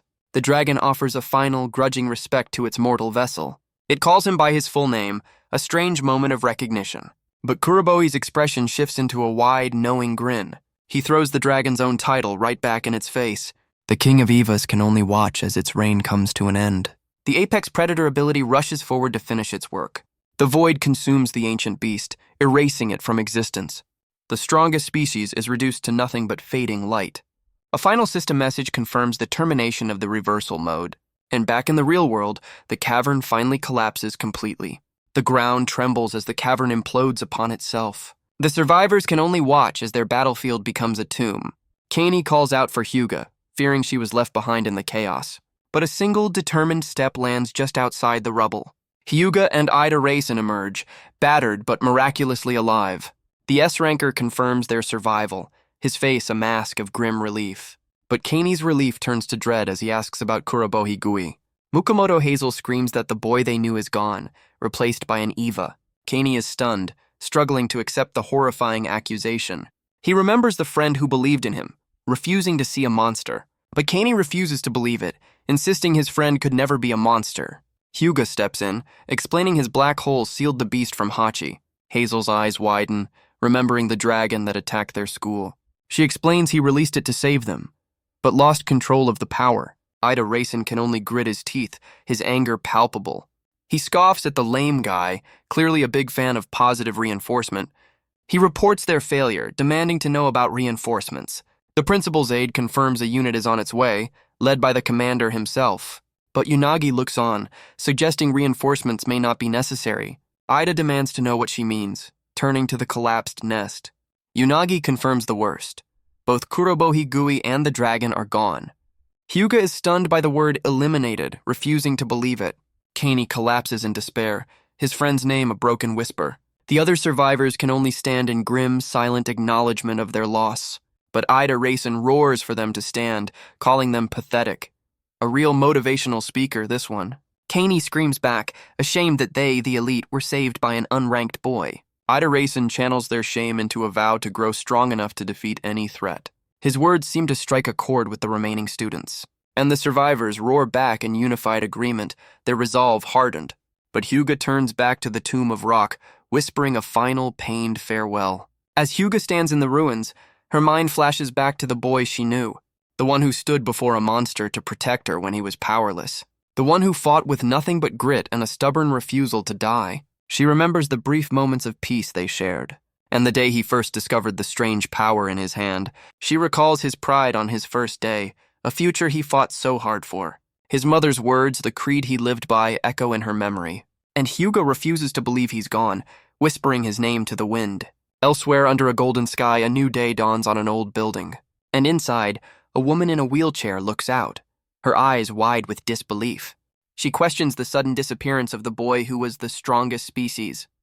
Her precognition has failed, and a future she never saw is now unfolding. A sudden, overwhelming flood of new visions assaults her mind. She stares out the window, trying to decipher the meaning of 5 shooting stars. 1 year later, the city is once again under siege by an Eva invasion. A colossal S-class rock monster stands as the new harbinger of destruction. A father and his young daughter are trapped in the street, paralyzed by fear. He vows to protect her, but she reminds him he's only an E-ranker. Thanks for the vote of confidence, kid. The monster raises a massive blade, preparing to crush the 2 civilians. With no other option, the father shields his daughter with his own body. But just as the blow is about to land, a new power enters the fray. A massive arrow of pure, freezing energy screams through the sky. It strikes the monster's head with pinpoint, devastating accuracy. And in an instant, the S-class beast is completely frozen solid. The father looks up in disbelief as a voice apologizes for the delay. He recognizes the familiar face of their city's greatest protector. It's Huga Orion, now humanity's 3rd strongest S-ranker. Looks like the last year has been busy for her. The little girl runs to her savior, her fear replaced by pure awe. Huga offers a rare, gentle smile, reassuring the child that she's safe. She directs them to an evacuation point, her duty far from over. She declares the invading Evas will be handled by her new elite unit, the Huga Squad. The father and daughter offer their heartfelt thanks. Huga waves them off, a hero in her own right. But the battle is far from over as a new threat arrives. A swarm of insect-like Evas descends upon the city. Huga rallies her team, ready to defend their home. Her squad charges forward, a well-oiled fighting machine, and Kani Ibuku prepares an attack of his own, unleashing a barrage of black bubble bullets. Looks like his power got a serious upgrade. The attack connects, his bubbles hardening on impact. Kani, now a full-fledged A-ranker, holds two monsters in place. Mukamoto Hazel roars, channeling her own explosive power. She shatters another beast with a single devastating punch. Huga leads the charge, her team moving with deadly efficiency. The Huga squad stands victorious over the frozen battlefield. She gives the order to report back to headquarters. A natural leader. Huga confirms the district is clear of all hostile Evas. HQ acknowledges their success, ordering a prompt return. But Kani is still the same old Kani, crying in pure relief. Mukamoto Hazel is impressed by Kani's sudden power boost. He credits Ida Raisin's hellish training for his newfound strength. But a shadow falls over his face as he recalls their past. He's just glad they're strong enough to never feel that helpless again. The memory of Kurobohi's sacrifice clearly still frustrates her. Huga agrees, calling him out for his reckless solo act. But she smiles, certain he'll make a dramatic return someday. Until then, she orders them to harvest the valuable element stones. Mukamoto gets a little too excited, ready to blow them all up. Huga stands atop the frozen beast, a silent, powerful guardian. In the year since the strongest species vanished, Eva attacks have intensified. But humanity has fought back, with S-rankers training a new generation of powerful students. The key to their success is new technology forged from the very element stones they harvest. This new tech has finally allowed humanity to launch a true counteroffensive against the Evas. Hyuga acknowledges their progress, a quiet moment of satisfaction on the battlefield. But she's haunted by a prophecy.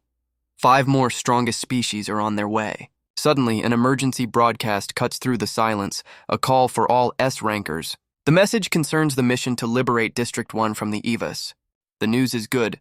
The joint S-ranker team has already won. A decisive victory for humanity. Her squad celebrates the news, finishing half a day ahead of schedule. Guess the big leagues don't mess around. The S-ranker in charge announces the city is ready for reconstruction. With 5 of humanity's strongest on guard, it's now the safest place in the country. The 5th-ranked S-ranker, Tsuin Teruyo, celebrates their hard-won victory, while the 6th-ranker, Gozaki Jin, seethes with rage at the destruction.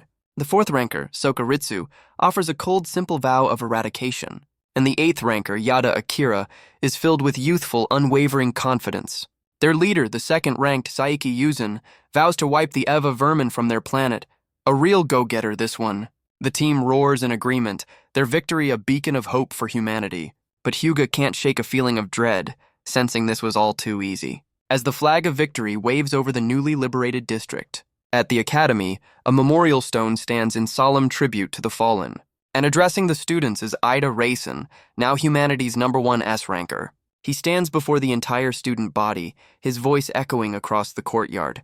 He reminds them that today marks 1 year since the attack that claimed 58 lives. A tragedy that was only stopped by the sacrifice of one man, Kurobohi Gui. He recounts how Kurobohi vanished with the beast to end its destructive rampage. And he calls on them to honor that sacrifice by protecting humanity in his name. As they hold a moment of silence, some S-rankers are more emotional than others. But Huga holds on to her faith, believing he's still out there somewhere. His former classmates also remember the friend they lost 1 year ago. Ida Raisin ends the silence, declaring they've grown strong enough to reclaim their world. But he reveals a grim prophecy from a new S-ranker. 5 more strongest species are coming. He calls for even greater strength and teamwork to face this new apocalypse, and announces that all S-rankers will now personally oversee the students' training. His words ignite the crowd, who roar back with newfound determination. But in the crowd, a familiar and supposedly dead face watches on. Kurobohi Gui, looking very confused, asks what all the commotion is about. The student he asks turns around, his face a mask of pure disbelief. He screams Kurobohi's name, demanding to know why he isn't dead. A new S-ranker suddenly tackles him in a tearful hug, overjoyed that he's alive. Kurobohi Gui is stunned, recognizing the S-ranker as Huga Orin. She's overcome with emotion, crying in pure relief that he's alive. He awkwardly comforts her, thanking her for trying to save him back then. But her relief quickly turns to a chilling threat, warning him to never be so reckless again. Kani and Unagi rush over, their faces alight with joy and disbelief. The other survivors of the Nest mission are right behind them, equally thrilled. He laughs, admitting he just noticed his new physique while they were mourning his death. Talk about awkward timing. From the crowd, Ida Rasen and the other students can only watch the impossible reunion. Unagi is still baffled, insisting she saw him vanish with the dragon. But a tiny, three-eyed creature appears, telling Kurobohi to hurry up so they can have some fun. Huga stares, completely baffled by the strange new creature. Kurobohi is shocked she can even see his pint-sized companion. But Unagi's face is a mask of pure, dawning horror. She realizes the dragon's soul now has a physical and surprisingly cute body. But the reunion is cut short by a flash of green energy. Ida Rasen grabs Kurobohi Gui, his rage barely contained. Another S-ranker declares her intent to kill the tiny creature. In an instant, our boy is surrounded by all of humanity's strongest. So much for a warm welcome. Unagi realizes she just revealed his secret to the entire S-rank roster. Ida Rasen holds him fast, demanding answers with a deadly threat. Ida Rasen questions his identity, noting his body is unchanged from the possession. He warns that the wrong answer will mean death for both him and the tiny Eva. Huga watches in horror, but Kurobohi is stuck on a single detail. A year has passed. He explains that for him, it's only been 3 days since he woke up. He was buried in the collapsed cave, the tiny dragon trapped there with him. He's surprised anyone can even see his new companion, who seems ready to fight. He has no answers, only that he came to the school that built a memorial for him. Awkward. Unagi listens intently, her mind racing to process the impossible. She steps in, using her power to confirm that this is the real Kurobohi Gui. But her observation reveals a critical detail. His star element level is now 0, and the tiny dragon is just as powerless, a fact it finds deeply insulting. Ida Rasen scoffs, confirming they're both unranked nobodies. The second-ranked S-ranker, Saiki Yuzen, watches in cold silence. But the 8th ranker, Yada Akira, argues that rank doesn't matter here. They remind everyone of the 58 students killed by the strongest species, and that the principal resigned to take responsibility for the secret. They declare that if the monster is back, their only option is elimination. Kurobohi Gui listens, his expression hardening at the verdict. The S-ranker's duty is clear: protect humanity at any cost. But our boy just smirks, finding the threat of death interesting. He challenges all of humanity's strongest to try and take him down. Huga is stunned, sensing a sudden, terrifying shift in his aura. His eyes glow with a familiar power, his presence echoing the strongest species. But just as quickly, he snaps back to reality, confused by his own words. He frantically tries to take it all back, a sudden change in tune. He insists he's human, offering to prove it to the very confused S-rankers. He holds out his right hand, the former source of all his power. Huga can only stare, her expression shifting to one of pure shock. She realizes the black hole mark on his palm has completely vanished. Kurobohi Gui confirms it. The power that sealed the dragon is gone, and so are his abilities. He explains that while the creature is the strongest species, it's no longer a danger to anyone. Ida Rasen demands proof, refusing to take his word for it. But Kurobohi admits he has no basis, just a deep certainty. A real solid defense, that is. He recalls the dragon's final moments, a grudging respect between them. And with a confident smile, he declares the former god is okay now.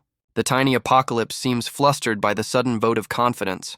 But his words are met with a sudden, violent flash of energy. The S-rankers are thrown back, caught off guard by the attack.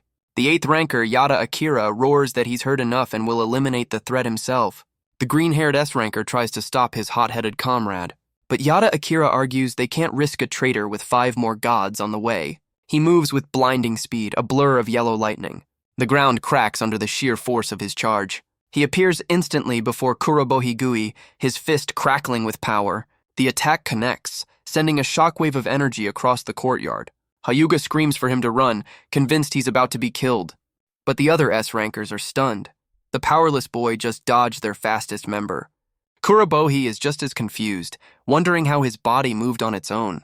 Enraged, Akira screams at him to stop dodging, while our boy just wants everyone to calm down. But Kurobohi Gui is confused by a strange new perception. To him, the S-ranker's movements seem impossibly slow. He effortlessly dodges another blade of pure lightning. The other S-rankers watch, while our boy analyzes the deadly attack. Enraged, Akira unleashes a furious barrage of electric shocks. But Kurobohi sees every attack, his body moving on pure instinct. Huga can only stare, amazed by the impossible display. She questions how a powerless boy can dodge an S-ranker's full assault. But his tiny companion seems to know exactly what's going on. Looks like someone's holding out on us. Kurobohi realizes that despite the danger, he feels no fear at all. Enraged, Akira unleashes his full power, calling him a monster. But Kurobohi Gui just grins, finding the whole situation rather fun. He catches the S-ranker's electrified arm with his bare hand. He notes the electricity is weak, a minor sting at best. He calmly tells the struggling S-ranker to give up. With a tight grip, he insists he has no desire to fight. The S-ranker can only stare, his mind reeling in disbelief. But in his mind, a pair of glowing blue eyes snap open.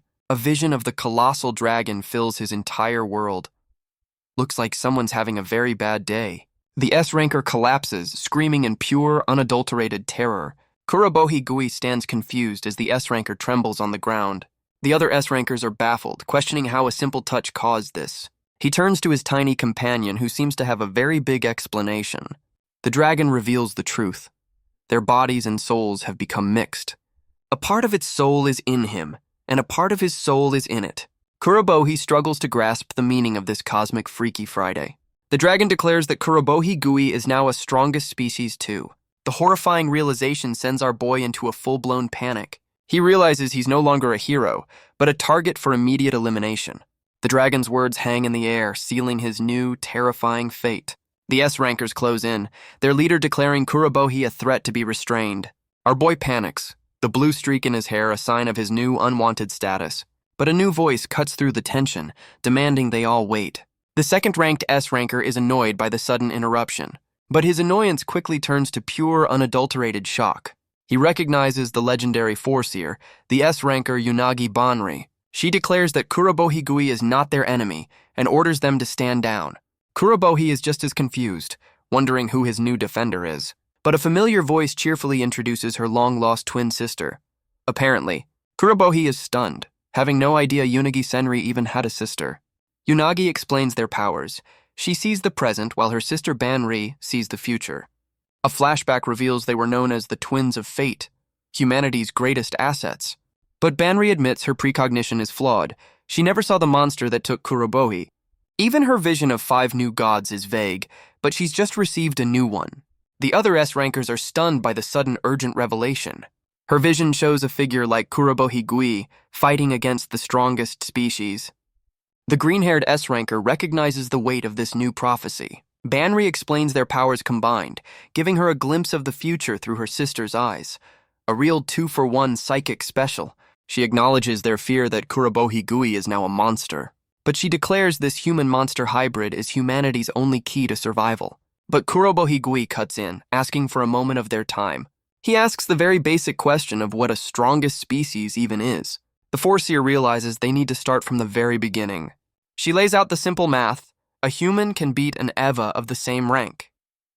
But S plus Evas are a different story, requiring a team of S-rankers. And then there's the strongest species, a threat that defies all known scales. His tiny companion looks smug, as if this is all common knowledge. Banri recounts the first attack, a battle that nearly wiped out humanity's strongest. She reveals the devastating cost. A single one of these beasts can mean extinction, which is why their only hope is the boy who is both human and monster.